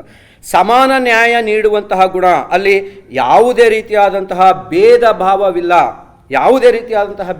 ಭೇದ ಭಾವ ಇಲ್ಲ. ಅಲ್ಲಿ ಎಲ್ಲ ವರ್ಗದ ಜನರಿಗೂ ಕೂಡ ಒಂದು ನ್ಯಾಯಸಮ್ಮತವಾದಂತಹ ನ್ಯಾಯ ತೀರ್ಮಾನವನ್ನು ಅವರು ಕೊಡ್ತಿರೋದು. ಮತ್ತು ಮತ್ತೊಂದು ವಿಶೇಷತೆ ಅಂದರೆ ಧೈರ್ಯ ಮತ್ತು ಶೌರ್ಯ. ಇವರೇನು ಯುವಜನರಲ್ಲಿ ನಾಯಕತ್ವವನ್ನು ಪ್ರೇರೇಪಿಸುವಂಥದ್ದು, ಅವರಿಗೆ ಶಕ್ತಿಯನ್ನು ತುಂಬುವಂತಹ ಕೆಲಸವನ್ನು ಮಾಡ್ತಾರೆ. ಅವರು ವಿಶೇಷವಾಗಿ ಒಂದು ಕುದುರೆ ಸವಾರಿಯನ್ನು ಕಲ್ತಿರುವಂಥವ್ರು ಮತ್ತು ಮಲ್ಲಯುದ್ಧದಲ್ಲಿ ಪಾರಿಣ್ಯತೆಯನ್ನು ಹೊಂದಿರುವಂಥದ್ದು. ಈ ಒಂದು ಸಾಮಂತ ರಾಜರಾಗಿದ್ರೂ ಕೂಡ ವಿಜಯ ಸಾಮ್ರಾಜ್ಯದ ಸಾಮಂತರಾಜರು ಇವರು, ಆದ್ರೂ ಕೂಡ ಅಲ್ಲಿ ಹೋಗಿ ಯುದ್ಧ ಕಾಳಗವನ್ನು ಮಾಡುವಂಥದ್ದು. ಇಲ್ಲಿ ಯುದ್ಧ ಅಂತ ಹೇಳೋದ್ರ ಬದಲಾಗಿ ಜಗಳ ಅಂತ ಅನ್ನುವಂಥದ್ದು ಪದಗಳನ್ನು ಬಳಕೆ ಮಾಡಿದ್ರೆ ಸೂಕ್ತ. ಆಗ ಇವತ್ತು ಯುದ್ಧ ಅಂತ ಹೇಳ್ತೀವಿ, ಅವತ್ತಿನ ದಿನ ಜಗಳ ಅಂತ ಬಳಸ್ತಾ ಇದ್ರು. ಸೊ ಹಾಗಾಗಿ ಆ ಜಗಳ ಮಾಡುವಂತಹದ್ದು ಮತ್ತು ರಕ್ಷಣೆಗಾಗಿ ಕೋಟೆಗಳ ನಿರ್ಮಾಣ ಮಾಡುವಂಥದ್ದು ಮತ್ತು ಗಡಿ ರಕ್ಷಣೆ ಇವರ ಪ್ರಮುಖ ಗುರಿಯಾಗಿರುವಂಥದ್ದನ್ನು ನಾವು ಕಾಣಲಿಕ್ಕೆ ಸರ್. ನಂತರ ಮತ್ತೊಂದು ವಿಶೇಷವಾಗಿ ಇವರು ಪರಿಸರ ಪ್ರೇಮಿ ಅಂತಂದರೆ ಹೇಗೆ ಅಂತಂದರೆ ಆವತ್ತಿನ ದಿನ ನಮ್ಮ ಅಂದಾಜಿನ ಪ್ರಕಾರದಲ್ಲಿ ಸುಮಾರು 1000 ಕೆರೆಗಳಿಗಿಂತಲೂ ಕೂಡ ಮಿಗಿದಾದಂತಹದನ್ನು ಉಲ್ಲೇಖ ಇರುವಂಥದ್ದನ್ನು ನಾವು ಕಾಣ್ತೇವೆ. ಅವರು ಮುಖ್ಯವಾಗಿ ನಾಡಪ್ರಭು ಕೆಂಪೇಗೌಡರು ಅವರ ಈ ಒಂದು ಆಡಳಿತ ಭಾಗದಲ್ಲಿ ಪ್ರಮುಖವಾಗಿ 3 ಕೆರೆಗಳನ್ನು ಅವರು ನಿರ್ಮಾಣ ಮಾಡ್ತಾರೆ. ಒಂದು ಧರ್ಮಾಂಬುದಿ ಕೆರೆ, ಕೆಂಪಾಂಬುದಿ ಕೆರೆ, ಸಂಪಂಗಿ ಕೆರೆ ಎನ್ನುವಂಥದ್ದು. ಮತ್ತು ಇಲ್ಲಿನ ವಿಶೇಷವಾದಂತಹದ್ದು ಮತ್ತೊಂದು ವಿಶೇಷತೆ ಏನು ಅಂದರೆ ಎಲ್ಲ ಕೆರೆಗಳು ಕೂಡ ಸಂಪರ್ಕವನ್ನು ಹೊಂದಿರೋಂಥದ್ದು. ಮಳೆ ಬಿದ್ದಂತಹ ಸಂದರ್ಭದಲ್ಲಿ ನೀರು ಪೋಲಾಗದೆ ಹಾಗೆ ಒಂದು ಕೆರೆ ತುಂಬಿದ ನಂತರ ಮತ್ತೊಂದು ಕೆರೆಗೆ ಹರಿದು ಹೋಗುವಂತಹ ಜಲ ಸಂರಕ್ಷಣೆ ಎನ್ನುವಂತಹ ಒಂದು ವಿಶೇಷವಾದಂತಹ ನಾವೇನು ಇವತ್ತಿನ ದಿನ ಜಲ ಸಂರಕ್ಷಣೆಗಾಗಿ ಅನೇಕ ಸಂಘರ್ಷಗಳನ್ನು ನಾವು ನೋಡ್ತಾ ಇದ್ದೀವಿ, ಅಂತಾರಾಷ್ಟ್ರೀಯ ಮಟ್ಟದಲ್ಲಿ ಸಂಘರ್ಷಣೆಗಳನ್ನು ನೋಡ್ತೇವೆ. ಅಂದೇ ಅವರಿಗೆ ಆ ಒಂದು ಕಲ್ಪನೆ ಇದೆಯಲ್ಲ, ತುಂಬ ಮೆಚ್ಚಬಹುದಾದಂತಹ ಒಂದು ವಿಚಾರ ಅನ್ನುವಂತಹದನ್ನು ಕೂಡ ನಾನು ಹೇಳಲಿಕ್ಕೆ ಇಷ್ಟಪಡ್ತೀನಿ. ಹಾಗಾಗಿ ಮಳೆ ನೀರು ಸಂರಕ್ಷಣೆಯನ್ನು ಮಾಡುವಂಥದ್ದು ಮತ್ತು ಮರ ನೆಡುವಿಕೆ ಇವರ ಒಂದು ಕಾಯಕಲ್ಪದಲ್ಲಿ ನಮಗೆ ಕಂಡುಬರ್ತದೆ. ಮತ್ತು ಇವರಿಗೆ ಎಲ್ಲೋ ಒಂದು ಕಡೆ ನಾನು ನೋಡಿದಾಗ ಭೌಗೋಳಿಕವಾಗಿ ನಾನು ಭೂಗೋಳ ವಿಷಯದ ಹಾಗೆ ಹೇಳ್ತೀನಿ, ಎಲ್ಲೋ ಅವರಿಗೆ ಹವಾಗುಣ ಮತ್ತು ವಾಯುಗುಣದ ಒಂದು ಪರಿಕಲ್ಪನೆ ಅಥವಾ ಒಂದು ಜ್ಞಾನ ಇತ್ತ ಅಂತ ಅನ್ನುವಂಥದ್ದು. ಯಾಕೆಂತಂದರೆ ಕೆರೆಗಳ ನಿರ್ಮಾಣದ ಮೂಲಕ ಖಂಡಿತವಾಗಿ ಕೂಡ ಅಲ್ಲಿನ ಸುತ್ತಮುತ್ತಲಿನ ಹವಾಗುಣ ಬದಲಾವಣೆ ಆಗುವಂತಹದ್ದನ್ನು ನಾವು ಕಾಣ್ತೇವೆ. ಒಳ್ಳೆಯ ವಾತಾವರಣ ನಿರ್ಮಾಣ ಆಗ್ತದೆ. ಮಳೆ ಬರಬಹುದಂತಹ ಯಾವಾಗ ಈ ಒಂದು ಕೆರೆಗಳ ನಿರ್ಮಾಣ ಆಗ್ತದೋ ಅಲ್ಲಿ ಆವಿಯಾಗುವಂತಹ ಬಾಷ್ಪೀಕರಣ ಈ ಒಂದು ಮುಖೇನ ಆ ಒಂದು ಏನು ನಾವು ಕನ್ವೆನ್ಷನಲ್ ರೈನ್ಫಾಲ್ ಅಂತ ಹೇಳ್ತೀವಿ, ಆ ಒಂದು ರೀತಿಯಲ್ಲಿ ಆ ಮಳೆ ಬರಲಿಕ್ಕೆ ಸಾಧ್ಯ ಆಗ್ತಿತ್ತ. ಎಷ್ಟು ನೋಡಿ ಎಷ್ಟು ಪ್ರಮಾಣದಲ್ಲಿ ಅವರ ಜ್ಞಾನ ಇತ್ತು ಅನ್ನೋದಕ್ಕೆ ಇದು ಬಹುಶಃ ಆ ಒಂದು ನಾಡಪ್ರಭು ಕೆಂಪೇಗೌಡವರನ್ನು ಅನುಸರಿಸಿದಂತಹ ವ್ಯಕ್ತಿಗಳು ಅಥವಾ ಸಹಪಾಠಿಗಳು ಅವರು ಹೇಳಿರ್ಬೋದು. ಅಂದೇ ಆ ಒಂದು ಕಾನ್ಸೆಪ್ಟ್ ಇತ್ತು ಅನ್ನುವಂಥ ಆ ಒಂದು ಭಾವನೆ ಅಲ್ಲಿ ಇತ್ತು ಅನ್ನುವಂಥದ್ದನ್ನು ನಾವು ಕಾಣ್ಕೋಬೇಕಾಗ್ತದೆ. ನಂತರ ಮತ್ತೊಂದು ವಿಚಾರ ಧಾರ್ಮಿಕ ಸಹಿಷ್ಣುತೆ. ನೋಡಿ, ಈ ಬೇರೊಂದು ರಾಜ ಮನೆತನದಲ್ಲಿ ಅಥವಾ ರಾಜರು ಯಾವುದೇ ಒಂದು ಧರ್ಮದ ಬಗ್ಗೆ ಒಂದು ವಿಚಾರಗಳನ್ನು ಬಂದಾಗ ಒಂದು ವ್ಯತ್ಯಾಸವಾಗಿ ಅವ್ರು ನೆಟ್ಕೋಬೋದು. ಆದರೆ ನಾಡಪ್ರಭು ಕೆಂಪೇಗೌಡರು ಯಾವುದೇ ಧರ್ಮದ ವಿಚಾರವಾಗಿ ಬಂದಾಗ ಎಲ್ಲಿಯೂ ಕೂಡ ಯಾವುದೇ ಧರ್ಮದವರ ಬಗ್ಗೆ ಕೆಡುಕನ್ನು ಉಂಟು ಮಾಡದೇ ಇರುವಂತಹ ವಿಚಾರ ಎಲ್ಲೂ ಕೂಡ ಬರೋದಿಲ್ಲ, ಪ್ರಸ್ತಾಪನೆ ಆಗೋದಿಲ್ಲ. ಹಾಗಾಗಿ ಒಂದು ವೇಳೆ ಅವರು ಧರ್ಮ ಸಹಿಷ್ಣು ಆಗಲಿಲ್ಲ ಅಂದಿದ್ರೆ ಖಂಡಿತವಾಗಿಯೂ ಕೂಡ ಅವರ ಬಗ್ಗೆ ಉಲ್ಲೇಖ ಆಗ್ತಿತ್ತು ಅನ್ನುವಂತಹ ವಿಚಾರವನ್ನು ನಾನು ಹೇಳಲಿಕ್ಕೆ ಇಷ್ಟಪಡ್ತೇನೆ. ಅವರು ಧಾರ್ಮಿಕ ಸಹಿಷ್ಣುತೆಯನ್ನು ಹೊಂದಿರುವಂಥದ್ದು, ಎಲ್ಲ ಧರ್ಮದ ಬಗ್ಗೆ ಒಂದು ಗೌರವಯುತವಾಗಿ ನಡೆದುಕೊಂಡಂತಹ ಅವರು ಬಹುಮನಿ ರಾಜ್ಯ ಅವತ್ತು ಇದ್ರೂ ಕೂಡ ಅವರು ಯಾವುದೇ ರೀತಿಯಲ್ಲಿ ಒಂದು ನಾಡಪ್ರಭು ಕೆಂಪೇಗೌಡರು ಅವರಿಗೆ ಕಿರುಕುಳವನ್ನು ಕೊಡುವಂಥದ್ದಾಗಲಿ ಅಥವಾ ಮತ್ತೊಂದು ಕಷ್ಟವನ್ನು ಕೊಡುವಂಥದ್ದಾಗಲಿ ಎಲ್ಲಿಯೂ ಕೂಡ ಅವರು ಮಾಡದೇ ಇರುವಂಥದ್ದು ಮತ್ತೊಂದು ವಿಚಾರ. ಮತ್ತು ಸಂಸ್ಕೃತಿ ಮತ್ತು ಕಲಾಪ್ರೇಮಿ ಆಗ್ತಾರೆ ಅವರು. ನಮಗೆ ಇತಿಹಾಸದ ಮೂಲಕ ಹೋದಾಗ ನಮಗೆ ಒಂದು ಇಲ್ಲಿಯೂ ಕೂಡ ಅದರ ಇತಿಹಾಸಕಾರರೇ ಹೇಳಬೇಕು, ಅವರು ಮೂಲ ಈ ಒಂದು ಆಂಧ್ರ ಅಂತ ಹೇಳ್ತಾರೆ ಅಥವಾ ಇದು, ಆದರೆ ತಮಿಳುನಾಡು ಅಂತ ಹೇಳೋದು, ಮತ್ತು ಅವರ ಭಾಷೆ ಬೇರೆ ಅಂತ ಹೇಳ್ತಾರೆ. ಆದರೆ ಅವರು ಹೆಚ್ಚು ಕನ್ನಡ ಪ್ರೇಮವನ್ನು ಅವರು ಬೆಳೆಸ್ಕೊಂಡಿರ್ತಾರೆ. ಕನ್ನಡವನ್ನು ಹೆಚ್ಚು ಪ್ರೀತಿಸಿ ಬೆಳೆಸುವಂತಹ ಕೆಲಸವನ್ನು, ಕನ್ನಡದ ಸಾಹಿತ್ಯ ಕಲೆ ಮತ್ತು ಸಂಸ್ಕೃತಿಗೆ ಯಥೇಚ್ಛವಾದಂತಹ ಉತ್ತೇಜನವನ್ನು ನೀಡುವಂಥದ್ದನ್ನು ನಾವು ಕಾಣ್ತೀವಿ. ಮತ್ತು ಜನಹಿತದ ಚಿಂತಕ. ಮುಖ್ಯವಾಗಿ ಬೇಕಾಗಿರುವಂಥದ್ದು ಯಾವುದೇ ಒಂದು ವ್ಯಕ್ತಿ ಎಷ್ಟೇ ಮಟ್ಟಕ್ಕೆ ಬೆಳೆದ್ರೂ ಕೂಡ, ಎಷ್ಟೇ ದೊಡ್ಡ ಮಟ್ಟದ ಅರಸು ಆಡಳಿತವನ್ನು ಕೊಟ್ಟಾಗಿಯೂ ಕೂಡ ಅವನು ಜನಹಿತದ ಬಗ್ಗೆ ಚಿಂತನೆ ಮಾಡಿದಾಗ ಅವರೊಬ್ಬರು ನಿಜವಾಗಿಯೂ ಕೂಡ ಒಬ್ಬರು ನಾಯಕರಾಗಲಿಕ್ಕೆ ಸಾಧ್ಯ ಆಗ್ತದೆ, ನಿರಂತರವಾಗಿ ಉಳಿಲಿಕ್ಕೆ ಸಾಧ್ಯ ಆಗ್ತದೆ. ಇತಿಹಾಸವನ್ನು ಸೃಷ್ಟಿಸಬಲ್ಲದಂತಹ ವ್ಯಕ್ತಿಗಳು ಅವರಾಗ್ತಾರೆ. ಅಥವಾ ನಿರಂತರವಾಗಿ ಮುಂದಿನ ಪೀಳಿಗೆಗಳು ಸ್ಮರಿಸುವಂತಹ ದಿನಗಳು ಸೃಷ್ಟಿ ಆಗ್ತವೆ. ಇಲ್ಲ ಅಂದರೆ ಖಂಡಿತವಾಗಿಯೂ ಕೂಡ ಯಾಕೆ ನಾವು ನೆಪೋಲಿಯನ್ ಬೋನಪಾರ್ಟಿಯ ಜಯಂತಿಯನ್ನು ಮಾಡೋದಿಲ್ಲ, ಅಟಮಾನ್ ಬಿಸ್ಮಾರ್ಕನ ಜಯಂತಿಯನ್ನು ನಾವು ಯಾಕೆ ಮಾಡೋದಿಲ್ಲ? ಯಾರು ಸಮಾಜಕ್ಕೆ ಒಳ್ಳೆಯ ಕೆಲಸಗಳನ್ನು ಮಾಡ್ತಾರೆ ಅಂತಹವರ ಜಯಂತಿಗಳನ್ನು ಅಥವಾ ನೆನಪಿಸಿಕೊಳ್ಳುವಂತಹದ್ದನ್ನು ನಾವು ಮಾಡ್ತೀವಿ.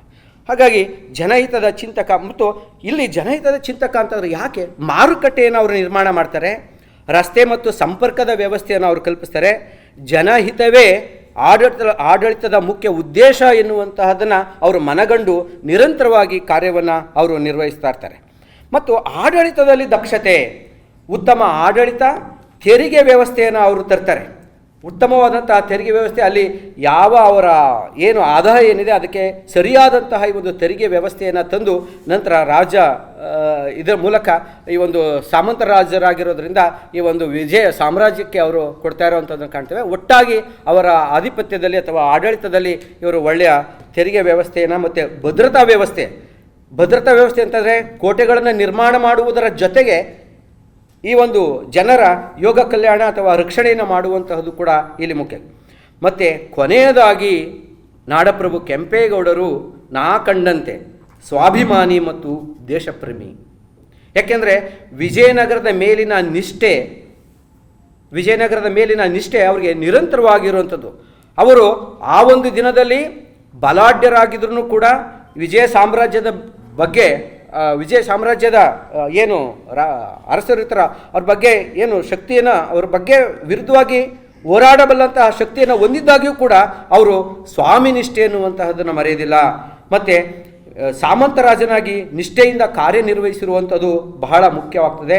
ಇವರು ಕೋಟೆಯನ್ನು ಕಟ್ಟಿದಾಗ ಜೈಲು ವಾಸವನ್ನು ಅನುಭವಿಸಿದಂತಹ ಒಂದು ಸಂದರ್ಭವನ್ನು ಬಿಟ್ಟರೆ ಇನ್ನೆಲ್ಲಿಯೂ ಕೂಡ ಅವರ ಬಗ್ಗೆ ಅಂದರೆ ವಿಜಯ ಸಾಮ್ರಾಜ್ಯದ ಪರ್ಮಿಷನ್ ಅಥವಾ ಒಪ್ಪಿಗೆಯನ್ನು ತೆಗೆದುಕೊಳ್ಳದೆ ಅವರು ಕೋಟೆಯನ್ನು ನಿರ್ಮಾಣ ಮಾಡ್ತಾರೆ. ಅಂಥ ಸಂದರ್ಭದಲ್ಲಿ ಮಾತ್ರ ಇವರು ಜೈಲು ವಾಸವನ್ನು ಅನುಭವಿಸ್ತಾರೆ. ಹೀಗೆ ಸ್ವಾಮ್ಯತೆ ಇದ್ರಾಗ್ಯೂ ಕೂಡ ಅವರು ಒಂದು ಸ್ವಾಮಿ ನಿಷ್ಠೆಯನ್ನು ಎಂದಿಗೂ ಕೂಡ ಬಿಡೋದಿಲ್ಲ. ಸೊ ಹಾಗೆ ಇಂತಹವರ ಬಗ್ಗೆ ಮುಂದಿನ ಜನರಿಗೆ ತಿಳಿಸುವಂತಹ ಕಾರ್ಯ ಆಗಬೇಕು. ನಂತರ ಎಲ್ಲ ಭಾಗದಲ್ಲಿಯೂ ಕೂಡ ಇವರ ಏನು ನಾಡಪ್ರಭು ಕೆಂಪೇಗೌಡರ ಬಗ್ಗೆ ಸಂಶೋಧನೆ ಆಗಬೇಕು, ಸಂಕೀರ್ಣಗಳಾಗಬೇಕು, ಪ್ರಬಂಧಗಳು ಬರಬೇಕು. ನಂತರ ಹಾಗಾಗಿ ಈ ಒಂದು ಪಠ್ಯಕ್ರಮದಲ್ಲಿ ಅವರ ಅಳವಡಿಕೆ ಆಗಬೇಕು.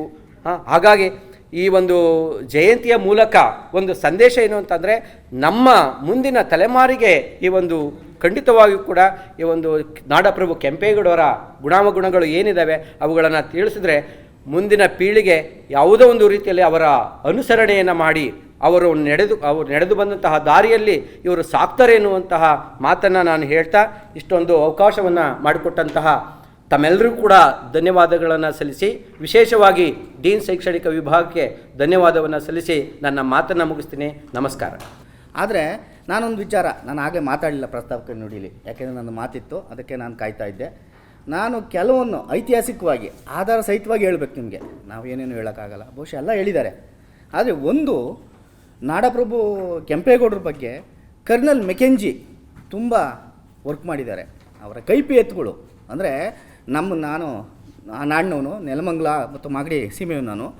ಅಲ್ಲಿ ಇವತ್ತಿಗೂ ಕೂಡ ನಮ್ಮೂರಲ್ಲಿ ಇವ್ರ ಬಗ್ಗೆ ಜನರು ಮಾತಾಡ್ತಾರೆ. ಕೆಂಪೇಗೌಡರ ಬಗ್ಗೆ ಅವನು ಹಿಂಗಿದ್ದ, 7 ಎಡೆ ಸರ್ಪ ಅವನ ಕಾವಲು ಕಾಯ್ತಿತ್ತು. ಅಂದರೆ ಅವನ ಬಗ್ಗೆ ಜನಪರವಾಗಿ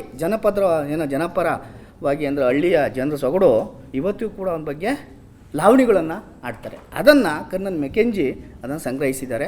ಬಹುಶಃ ನಮಗೆ ಇವತ್ತು ದಾಖಲೆ ಅದನ್ನ ಇಟ್ಕೊಂಡು ನಾವು ಇತಿಹಾಸವನ್ನು ರಚಿಸಲಿಕ್ಕೆ ನಮಗೆ ಸಾಧ್ಯ ಆಗಿದೆ.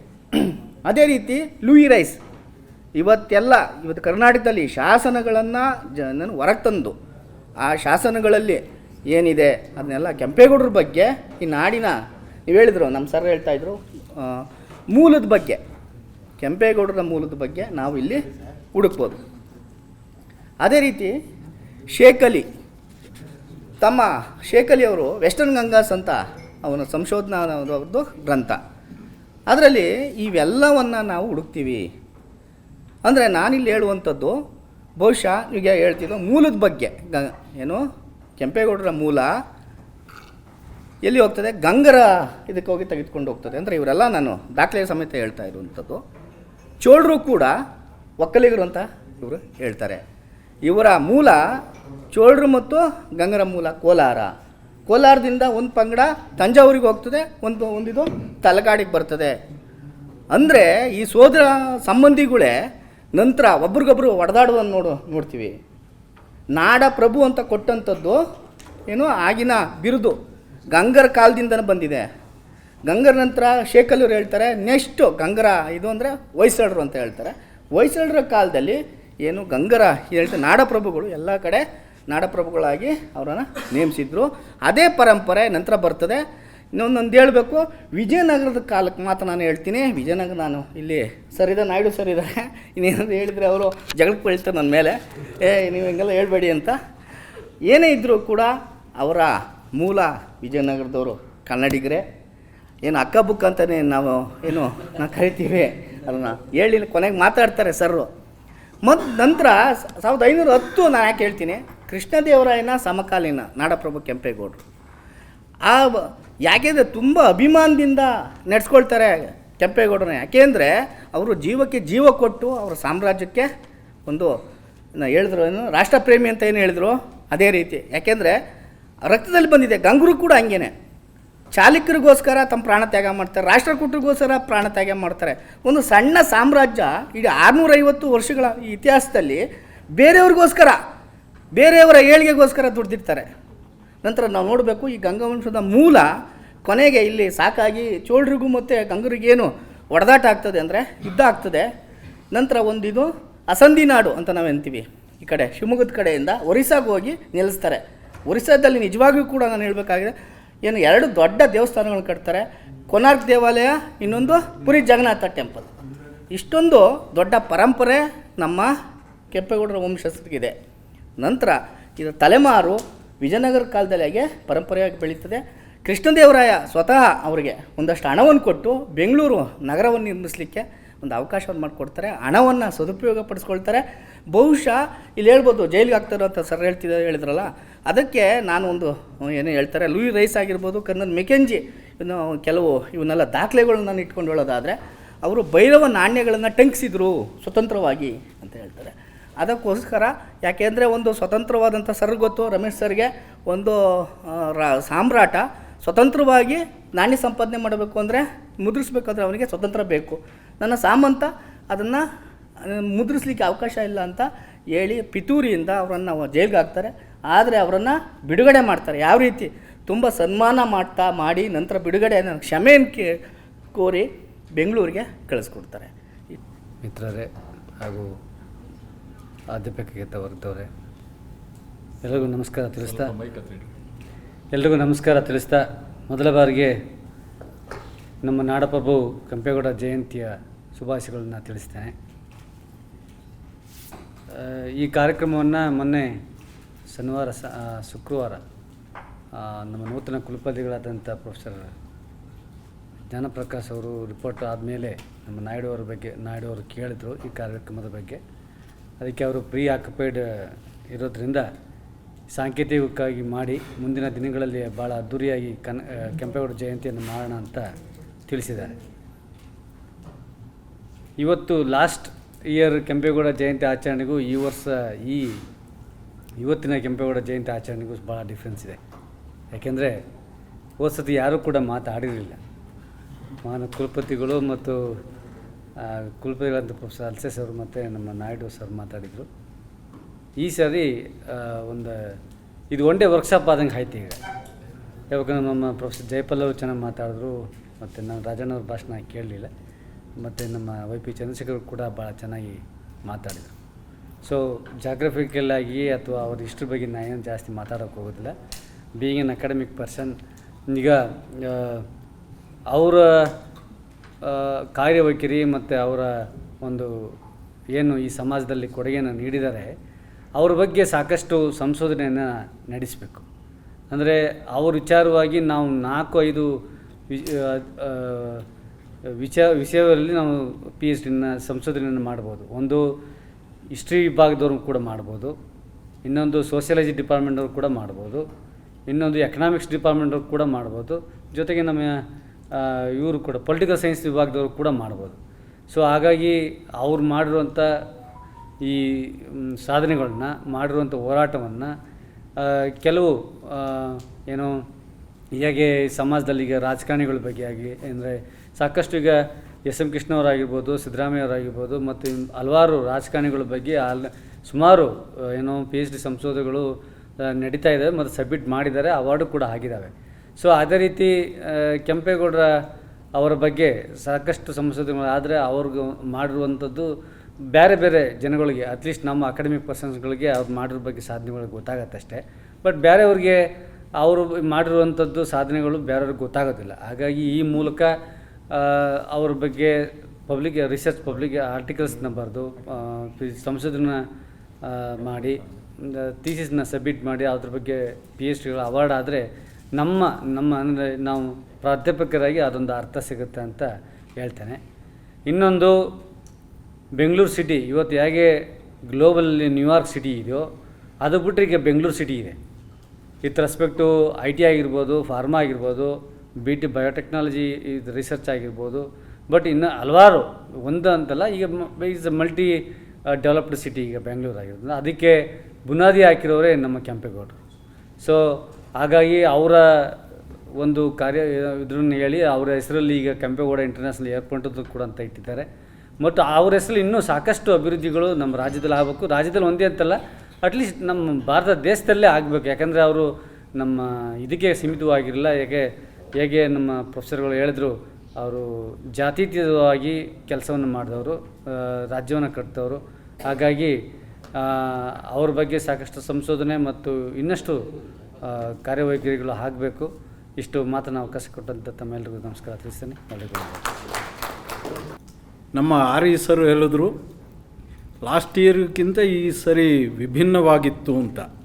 ನಿಜ ಸರ್, ಯಾಕೆಂದರೆ ಲಾಸ್ಟ್ ಇಯರ್ ಮಾಡಿದಾಗ ಅದು ಆಷಾಢ ಮಾಸದ ಶುಕ್ರವಾರ ಇತ್ತು, ಈಗ ಶನಿವಾರ. ಅದೂ ಈಗ ನಮ್ಮ ಪ್ರೊಫೆಸರ್ ಜೈಪಾಲ್ ಅವ್ರನ್ನೂ ರಿಕ್ವೆಸ್ಟ್ ಮಾಡಿದಾಗ ನಾವು ಖಂಡಿತ ಮಾತಾಡ್ತೀನಿ ಅಂತ ಒಪ್ಕೊಂಡ್ರು. ಹಾಗೆಯೇ ಅವರು ಚೆನ್ನಾಗಿ ಮಾತಾಡಿದ್ರು. ಹಾಗೆ ನಮ್ಮ YP ಚಂದ್ರಶೇಖರ್ ಅವರು ವಿಭಿನ್ನವಾಗಿ ಸುದೀರ್ಘವಾಗಿ ಎಲ್ಲ ಮಾಹಿತಿಗಳನ್ನು ಕೊಟ್ಟರು. ಹಾಗೆ ನಮ್ಮ ಪೀಠದ ನಿರ್ದೇಶಕರು ರಾಮೇಗೌಡರು ಇತಿಹಾಸ ತಜ್ಞರು. ಅದಕ್ಕೆ ಅವರು ವಿಭಿನ್ನವಾಗಿ ಸ್ಕಾಲರ್ಸ್ ಬಗ್ಗೆ ಮಾಹಿತಿ ಕೊಟ್ಟರು. ಇಲ್ಲಿ ನಮ್ಮ ರಮೇಶ್ ಇದ್ದಾರೆ, ಎಲ್ಲ ಇತಿಹಾಸ ತಜ್ಞರಿದ್ದಾರೆ. ಆದರೆ ಇದು ಇತಿಹಾಸ ಒಂದೇ ಅಲ್ಲ, ನನಗೆ ಎಲ್ಲ ಸಮಾಜದ ಎಲ್ಲ ಹಿನ್ನೆಲೆಯಲ್ಲಿ ತಿಳ್ಕೋಬೇಕು. ಈ ಕಾರ್ಯಕ್ರಮಕ್ಕೆ ಮುಖ್ಯ ಅತಿಥಿಗಳಾಗಿ ಆಗಮಿಸಿರುವ ಡಾಕ್ಟರ್ YD ರಾಜಣ್ಣನವರು ಮೊದಲ ಬಾರಿಗೆ ತುಂಬ ಚೆನ್ನಾಗಿ ನಾಡಪ್ರಭು ಕೆಂಪೇಗೌಡರ ಬಗ್ಗೆ ತಿಳಿಸ್ಕೊಟ್ರು. ಈಗ ನಮ್ಮ ವಿಶ್ವವಿದ್ಯಾನಿಲಯದಲ್ಲಿ ಕೆಂಪೇಗೌಡರ ಪೀಠ ಸ್ಥಾಪನೆ ಆದ ನಂತರ ಬರೀ ಜಯಂತಿ ವರ್ಧಂತಿ ಮಾಡಬಾರ್ದು ಅಂತ ನಾನು ಎಲ್ಲರಿಗೂ ಇದೇ ಮಾತು ಹೇಳ್ತಾ ಇದ್ದೀನಿ. ಯಾಕೆಂತಂದರೆ ಜಯಂತಿ ದಿನ ಸ್ವಲ್ಪ ಮಾತಾಡ್ತಾರೆ, ವರ್ಧಂತಿ ದಿವಸ ಸ್ವಲ್ಪ ಮಾತಾಡಿ ಬಿಟ್ಬಿಡ್ತಾರೆ.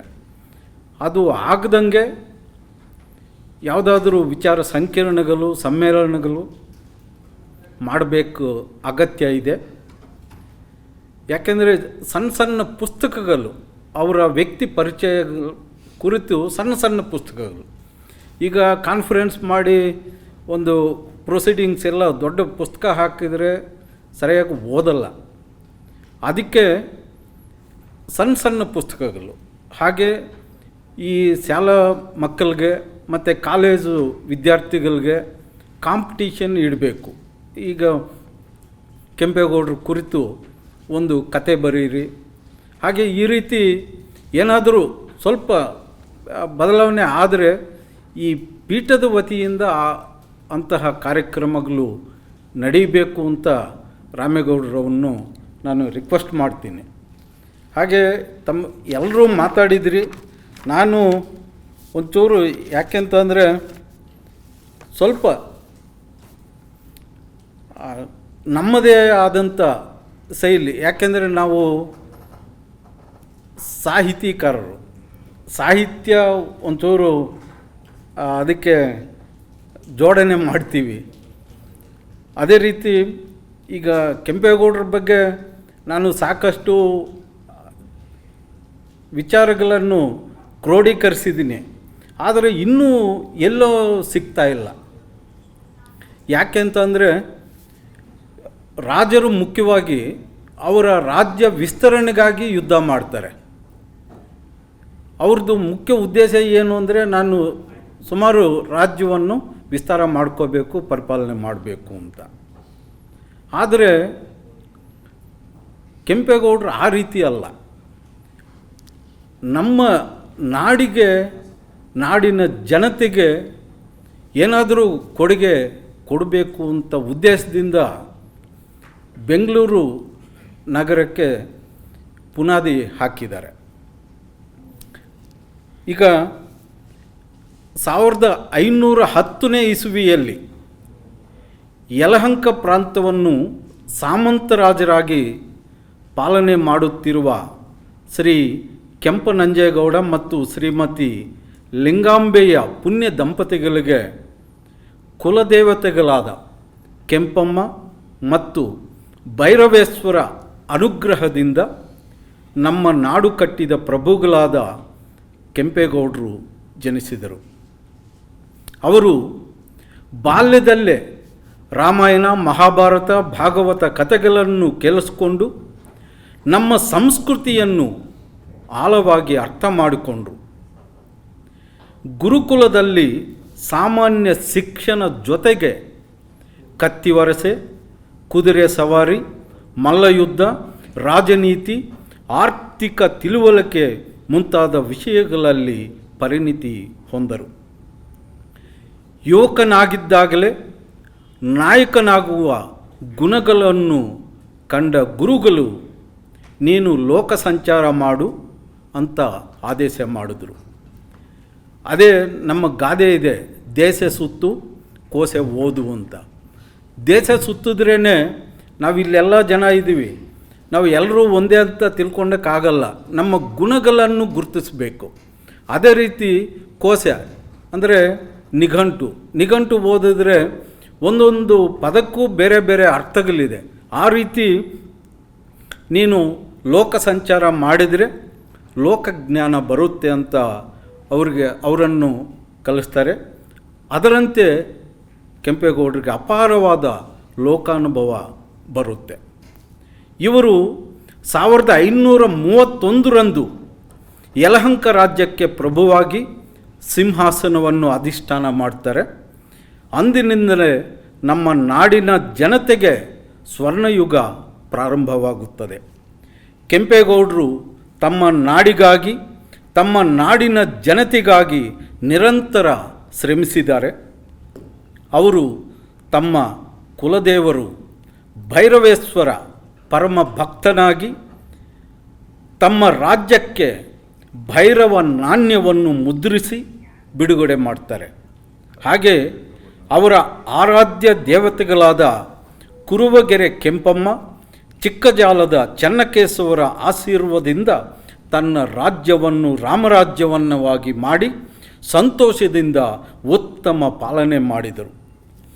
ಭಾರತೀಯ ಸಂಸ್ಕೃತಿಗೆ ಅನುಗುಣವಾಗಿ ತನ್ನ ರಾಜ್ಯವನ್ನು ಕಟ್ಟಿಕೊಟ್ಟರು. ಸಂಸ್ಕೃತಿಯನ್ನು ಆಂಗ್ಲ ಭಾಷೆಯಲ್ಲಿ ಕಲ್ಚರ್ ಅಂತಾರೆ. ಕಲ್ಚರ್ ಅಂದರೆ ಅದು ಎಲ್ಲಿಂದ ಬಂದಿದೆ ಅಂತ ಅಂದರೆ ಅಗ್ರಿಕಲ್ಚರಿಂದ. ಹಾಗೆ ರೈತರ ಸಮುದಾಯದಿಂದ ಬಂದಿರುವ ಕೆಂಪೇಗೌಡರು ಬಸವಣ್ಣನು ರಾಜಮುದ್ರೆಯಾಗಿ ಸ್ವೀಕರಿಸಿದರು. ರೈತರಿದ್ದರೆ ಊರು, ಮಕ್ಕಳಿದ್ದರೆ ಮನೆ ಅಂತ ಗಾದೆ. ಹಾಗೆ ವೈಜ್ಞಾನಿಕ ಪ್ರಜ್ಞೆ ಇರುವ ಕೆಂಪೇಗೌಡರು ಮೂಢನಂಬಿಕೆಗಳಿಗೆ ಒಳಗಾಗದೆ ರೈತನ ನೇಗಿಲಿನ ಗೆರೆ ಎಳೆಯುವ ಮೂಲಕ ಬೆಂಗಳೂರು ನಗರ ನಿರ್ಮಾಣವನ್ನು ಆರಂಭಿಸಿ ನಮ್ಮ ನಾಡಿಗೆ ವಿಶ್ವ ಮಾನ್ಯತೆಯನ್ನು ತಂದುಕೊಟ್ಟಿದ್ದಾರೆ. ಕೆಂಪೇಗೌಡರು ಯುಕ್ತ ವಯಸ್ಸಿನಲ್ಲಿ ತನ್ನ ತಂದೆಯ ಜೊತೆ ಹಂಪಿಯಲ್ಲಿ ವಿಜಯದಶಮಿಗೆ ನಡೆಯುವ ದಸರಾ ಮಹೋತ್ಸವದಲ್ಲಿ ಪಾಲ್ಗೊಂಡು ಮಲ್ಲಯುದ್ಧದ ಸ್ಪರ್ಧೆಯಲ್ಲಿ ಭಾಗವಹಿಸಿ ತನ್ನ ಎದುರಾಳಿ ತಿರುಮಲರಾಯರನ್ನು ತನ್ನ ಭುಜಬಲದಿಂದ ಸಲೀಸಾಗಿ ಸೋಲಿಸುತ್ತಾರೆ. ಆಗ ವಿಜಯನಗರದ ಚಕ್ರವರ್ತಿ, ಸಾಹಿತಿ, ಸಮರಾಂಗಣ ಸಾರ್ವಭೌಮ, ಕನ್ನಡ ರಾಜ್ಯ ರಮಣನಾದ ಶ್ರೀಕೃಷ್ಣ ದೇವರಾಯರು ಕೆಂಪೇಗೌಡರ ಭುಜವನ್ನು ತಟ್ಟಿ ಮೆಚ್ಚುಗೆಯನ್ನು ವ್ಯಕ್ತಪಡಿಸಿದರು. ಕೆಂಪೇಗೌಡರ ಮೀಸೆ, ರೂಪ ಸೌಂದರ್ಯ, ಅವರ ಗಾಂಭೀರ್ಯ, ಆ ಕತ್ತಿ ಹಿಡಿದ ಆ ವೈಭವ ನೋಡಿದರೆ ನಮಗೆಲ್ಲರಿಗೂ ಮೈ ಜುಮ್ಮನಿಸುತ್ತದೆ. ಅವರ ಲೋಕಾನುಭವ, ಅಪಾರವಾದ ದೂರದೃಷ್ಟಿ, ಆಡಳಿತದ ಶೈಲಿ ವಿಭಿನ್ನವಾದದ್ದು. ವಿಶಾಲವಾದ ವಿಜಯನಗರ ಸಾಮ್ರಾಜ್ಯದ ಮುಖ್ಯ ಸಾಮಂತ ರಾಜರಾಗಿ ನಿಷ್ಠೆಯಿಂದ, ನಿಸ್ವಾರ್ಥದಿಂದ ಸ್ವಾಮಿ ಭಕ್ತಿ ತೋರಿಸಿದ ಕೆಂಪೇಗೌಡರು ಅಮರನಾಯಕ ಎಂಬ ಕೀರ್ತಿಗೆ ಪಾತ್ರರಾಗಿದ್ದಾರೆ. ಹಂಪಿಯ ವೈಭವವನ್ನು ಕಣ್ಣಾರ ನೋಡಿರುವ ಕೆಂಪೇಗೌಡರು ತನ್ನ ಜನರಿಗಾಗಿ ಅದೇ ರೀತಿ ಅಂದರೆ ಆರ್ಥಿಕ, ಧಾರ್ಮಿಕ, ಸಾಂಸ್ಕೃತಿಕ, ಶೈಕ್ಷಣಿಕ ವೈಭವಗಳನ್ನು ದೂರದೃಷ್ಟಿ ಇಟ್ಟುಕೊಂಡು ಪೇಟೆ, ಕೋಟೆ, ಕೆರೆ, ಗುಡಿ ಗೋಪುರಗಳನ್ನು ನಿರ್ಮಿಸಿ ಉದ್ಯಾನ ನಗರಿಯನ್ನು ಮಾಡಿದ ಅಪರೂಪದ ರಾಜ ಕೆಂಪೇಗೌಡರು. ವಿಶಾಲವಾದ ವಿಜಯನಗರದ ಸಾಮ್ರಾಜ್ಯದ ಅಭಿವೃದ್ಧಿಗೆ ಯಲಹಂಕ ಪ್ರಭುಗಳ ಪಾತ್ರ ಅತ್ಯಂತ ಮಹತ್ವವಾದದ್ದು. ಅವರು ಕನ್ನಡಿ ನಾಡಿಗೆ ನೀಡಿದ ಕೊಡುಗೆ ಅಪಾರವಾದದ್ದು. ಈಗ ಯಾರೋ ಹೇಳಿದ್ರು, ಯಾವ್ಯಾವ ಸಮಾಜಶಾಸ್ತ್ರದಲ್ಲಿ, ಅರ್ಥಶಾಸ್ತ್ರದಲ್ಲಿ, ರಾಜ್ಯಶಾಸ್ತ್ರದಲ್ಲಿ ಸಂಶೋಧನೆ ನಡೆಸಬಹುದು ಅಂತ. ನಮ್ಮ ಸಾಹಿತ್ಯದಲ್ಲೂ ಅವ್ರ ಮೇಲೆ ಸಂಶೋಧನೆ ನಡೆಸಬಹುದು. ಯಾಕೆಂದರೆ ನಾನು ಮೊಟ್ಟ ಮೊದಲಿಗೆ 2010ರಲ್ಲಿ ನಾಡಪ್ರಭು ಕೆಂಪೇಗೌಡರ ಸಾಹಿತ್ಯದ ಕುರಿತು ಅಂತಾರಾಷ್ಟ್ರೀಯ ಸಮ್ಮೇಳನ ನಡೆಸಬೇಕು ಅಂತ ನಮ್ಮ ಆಗಿನ ಮಾನ್ಯ ಕುಲಪತಿಗಳಾದ ರಂಗಪ್ಪ ಸರು ಅನುಮೋದನೆ ಕೊಟ್ಟಿದ್ದರು. ಆದರೆ ನಾನು ಒಬ್ಬನು ನಡೆಸೋಕ್ಕಾಗಲಿಲ್ಲ, ಅದು ಹಾಗೇ ನಿಂತಿದೆ. ಅದಕ್ಕೆ ಪೀಠದ ನಿರ್ದೇಶಕರಿಗೆ ನನ್ನ ಮನವಿ, ಯಾಕೆಂದರೆ ಅವರು ತೆಲುಗು ಭಾಷೆಯಲ್ಲೇ ಗಂಗಾ ವಿವಾಹಂ ಅಂತ ಒಂದು ಕಾವ್ಯ ಬರೆದಿದ್ದು, ಅದು ಹಲಸೂರಿನ ಸೋಮೇಶ್ವರ ಸ್ವಾಮಿಗೆ ಅರ್ಪಣೆ ಮಾಡಿದ್ದಾರೆ. ಅದಕ್ಕೆ ಸಾಹಿತಿ ಸಮರಾಂಗಣ ಅಂತೀವಿ. ಯಾರನ್ನು? ವಿಜಯನಗರ ಚಕ್ರವರ್ತಿಯನ್ನು, ಶ್ರೀಕೃಷ್ಣ ದೇವರಾಯರನ್ನು. ಅದೇ ರೀತಿ ಇವರು ಸಾಹಿತ್ಯವನ್ನು ಬರೆದಿದ್ದಾರೆ, ಸಮರಾಂಗನೂ ಆಗಿದ್ದಾರೆ. ಅದರಿಂದ ಇವರ ಸಾಹಿತಿಕಾರರೂ ಸಹ ಸಂಶೋಧನೆ ಮಾಡ್ಬೋದು ಅಂತ ನನ್ನ ಅಭಿಪ್ರಾಯ. ಹಾಗೆ ಚರಿತ್ರೆ ಅಂದರೆ ಇತಿಹಾಸ ಮತ್ತು ಜಾನಪದ ಸಾಹಿತ್ಯಕ್ಕೆ ನಾವು ಮನ್ನಣೆ ಕೊಡಬೇಕು. ಯಾಕೆಂದರೆ ಇದು ಹಿಸ್ಟ್ರಿ ಅವರು ಒಪ್ಪಲ್ಲ. ಯಾಕೆಂತಂದರೆ ಚರಿತ್ರೆ ಅಂದರೆ ಅವ್ರಿಗೆ ಆಧಾರಗಳು ಬೇಕು, ಏನಾದರೂ ನಾಣ್ಯ, ಶಾಸನ ಇಂಥವು ಬೇಕು. ಆದರೆ ನಮ್ಮ ಜಾನಪದರಿಗೆ ಅವೆಲ್ಲ ಬೇಕಾಗಿಲ್ಲ, ಓರಲ್ ಹಿಸ್ಟ್ರಿ ಬೇಕು. ಈಗ ಇತಿಹಾಸಕಾರರೂ ಓರಲ್ ಹಿಸ್ಟ್ರಿ ಒಪ್ಕೊಳ್ತಾ ಇದ್ದಾರೆ. ಅದಕ್ಕೆ ಆ ಜಾನಪದ ನಮ್ಮ ಸಂಸ್ಕೃತಿಯ ತಾಯಿ ಬೇರು ಅಂತೀವಿ. ಆದ್ದರಿಂದ ಚಾರಿತ್ರಿಕ ಅಂಶಗಳ ಜೊತೆಗೆ ಕಣ್ಮರೆಯಾಗಿರುವ ಜಾನಪದ ಅಂಶಗಳನ್ನು ಬೆಳಕಿಗೆ ತರಬೇಕು. ಆ ಓರಲ್ ಹಿಸ್ಟ್ರಿಗೆ ಮನ್ನಣೆ ಕೊಟ್ಟು ನಮ್ಮ ಇತಿಹಾಸವನ್ನು ಬದಲಾವಣೆ ಮಾಡಬಹುದಾಗಿದೆ. ಇದು ಕೇವಲ ಸಂಶೋಧಕರಿಂದಲೇ ಸಾಧ್ಯ. ಯಾಕೆಂದರೆ ಹಿಸ್ಟ್ರಿ ವಿಭಾಗದವ್ರಿಗೆ, ಯಾಕೆಂದರೆ ಈ ಪೀಠದ ಸ್ಥಾನಮಾನ ಕೊಟ್ಟಿದ್ದೀವಿ. ಅದರಿಂದ ಅವರು ಯಾರನ್ನಾದರೂ ಈಗ ಮೊನ್ನೆನೇ ಸಂಶೋಧನೆಗೆ ಅಡ್ಮಿಷನ್ ಆಗ್ತಾಯಿದ್ದೀವಿ, ಆಗಿದೆ, ಈಗ ಇಲ್ಲ ಅನಿಸುತ್ತೆ. ಮುಂದೆ ಬರುವ ಸಮಯದಲ್ಲಿ ಯಾರಿಗಾದರೂ ಒಬ್ಬರಿಗೆ ಈ ಕೆಂಪೇಗೌಡರ ಕುರಿತು ಸಂಶೋಧನೆ ಇದ್ದಾರೆ, ಮಾಡ್ತಾ ಇದ್ದಾರೆ. Thank you. ಹಾಗೆ ನಮ್ಮ ರಾಜರಿಗೆ ಆಗಲೇ ಹೇಳಿದೆ, ಈಗ 500 ವರ್ಷಗಳಿಗೂ ಮೇಲ್ಪಟ್ಟು ಇತಿಹಾಸವಿರುವ ಯಲಹಂಕ ಪ್ರಭುಗಳ ಅಪಾರವಾದ ಸೇವೆಯನ್ನು ನಮ್ಮ ನಾಡಿನ ಜನತೆಗೆ ತಿಳಿಸಬೇಕಾಗಿದೆ. ಈ ಸದುದ್ದೇಶದಿಂದಲೇ ಕರ್ನಾಟಕ ರಾಜ್ಯ ಮುಕ್ತ ವಿಶ್ವವಿದ್ಯಾನಿಲಯದಲ್ಲಿ ನಾಡಪ್ರಭು ಶ್ರೀ ಕೆಂಪೇಗೌಡರ ಅಧ್ಯಯನ ಮತ್ತು ಸಂಶೋಧನಾ ವಿಸ್ತರಣಾ ಕೇಂದ್ರವನ್ನು ಸ್ಥಾಪಿಸಲಾಗಿದೆ. ಈ ಕೇಂದ್ರವನ್ನು ನಮ್ಮ ನಾಡಿನ ಪರಮಪೂಜ್ಯ ಜಗದ್ಗುರು ಶ್ರೀ ಶ್ರೀ ಶ್ರೀ ನಿರ್ಮಲಾನಂದನಾಥ ಸ್ವಾಮೀಜಿಗಳಿಂದ ಉದ್ಘಾಟಿಸಿ ಆಶೀರ್ವಾದ ಪಡೆಯಲಾಗಿದೆ. ನಮ್ಮ ನಾಡಿನ ಲೆಜೆಂಡ್ ಆಗಿರುವ ನಾಡಪ್ರಭು ಕೆಂಪೇಗೌಡರ ಕುರಿತು ಗ್ರಾಮೀಣ ಭಾಗಗಳಲ್ಲಿ ಅಡಗಿರುವ ಪ್ರೋಸ್ ನರೇಟಿವ್ಸ್ ಅಂತೀವಿ. ಆ ಮಿತ್ತು, ಲೆಜೆಂಡು, ಟೇಲ್ ಅಂತ ನಾವು ಲೆಜೆಂಡ್ಗಳನ್ನು ತಗೊಂಡು ಸಂಶೋಧನೆ ನಡೆಸಿದರೆ ಇನ್ನೂ ಹೆಚ್ಚಿನ ಮಾಹಿತಿ ಸಿಗಬಹುದು. ಅವರ ಕಾಲದ ಶಾಸನಗಳನ್ನು ಗುರುತಿಸಿ ಜನರಿಗೆ ಅರ್ಥವಾಗುವ ರೀತಿಯಲ್ಲಿ ಬರೆಸಬೇಕಾಗಿದೆ. ಈಗ ವಿದ್ಯಾರ್ಥಿಗಳಿಗೆ ಕೆಂಪೇಗೌಡರನ್ನು ಕುರಿತು ಕತೆ, ಕವಿತೆ, ವ್ಯಾಸರಚನೆಗಳ ಸ್ಪರ್ಧೆಯನ್ನು ಏರ್ಪಡಿಸಬೇಕು. ಸಣ್ಣ ಸಣ್ಣ ಪುಸ್ತಕಗಳನ್ನು ಹೊರತರಬೇಕಾಗಿದೆ. ಈಗ ಯುರೋಪಿಯನ್ ಹಿಸ್ಟ್ರಿ ಮತ್ತು ಇನ್ನು ಯಾವ್ಯಾವುದೋ ಬೇರೆ ಬೇರೆ ಹಿಸ್ಟ್ರಿ ಇದೆ. ಆದರೆ ನಮ್ಮ ನಾಡಿನ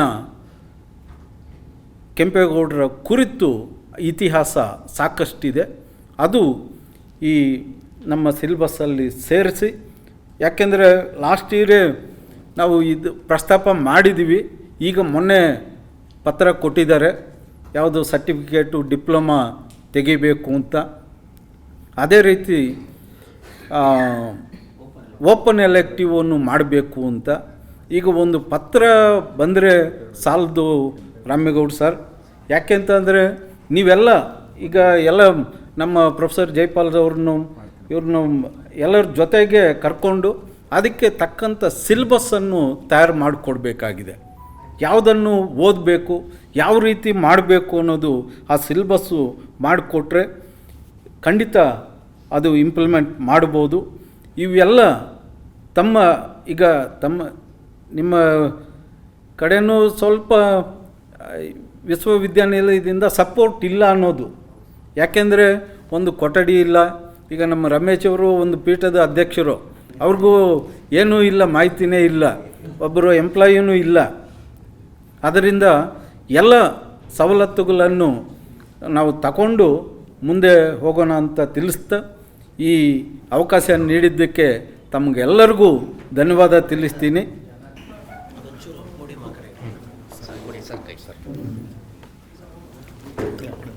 ಬನ್ನಿ ಸುರೇಶ್.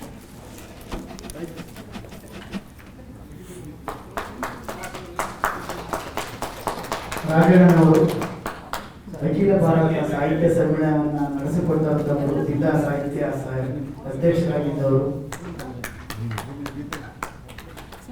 ತುಂಬ ಸಂತೋಷ ಸರ್.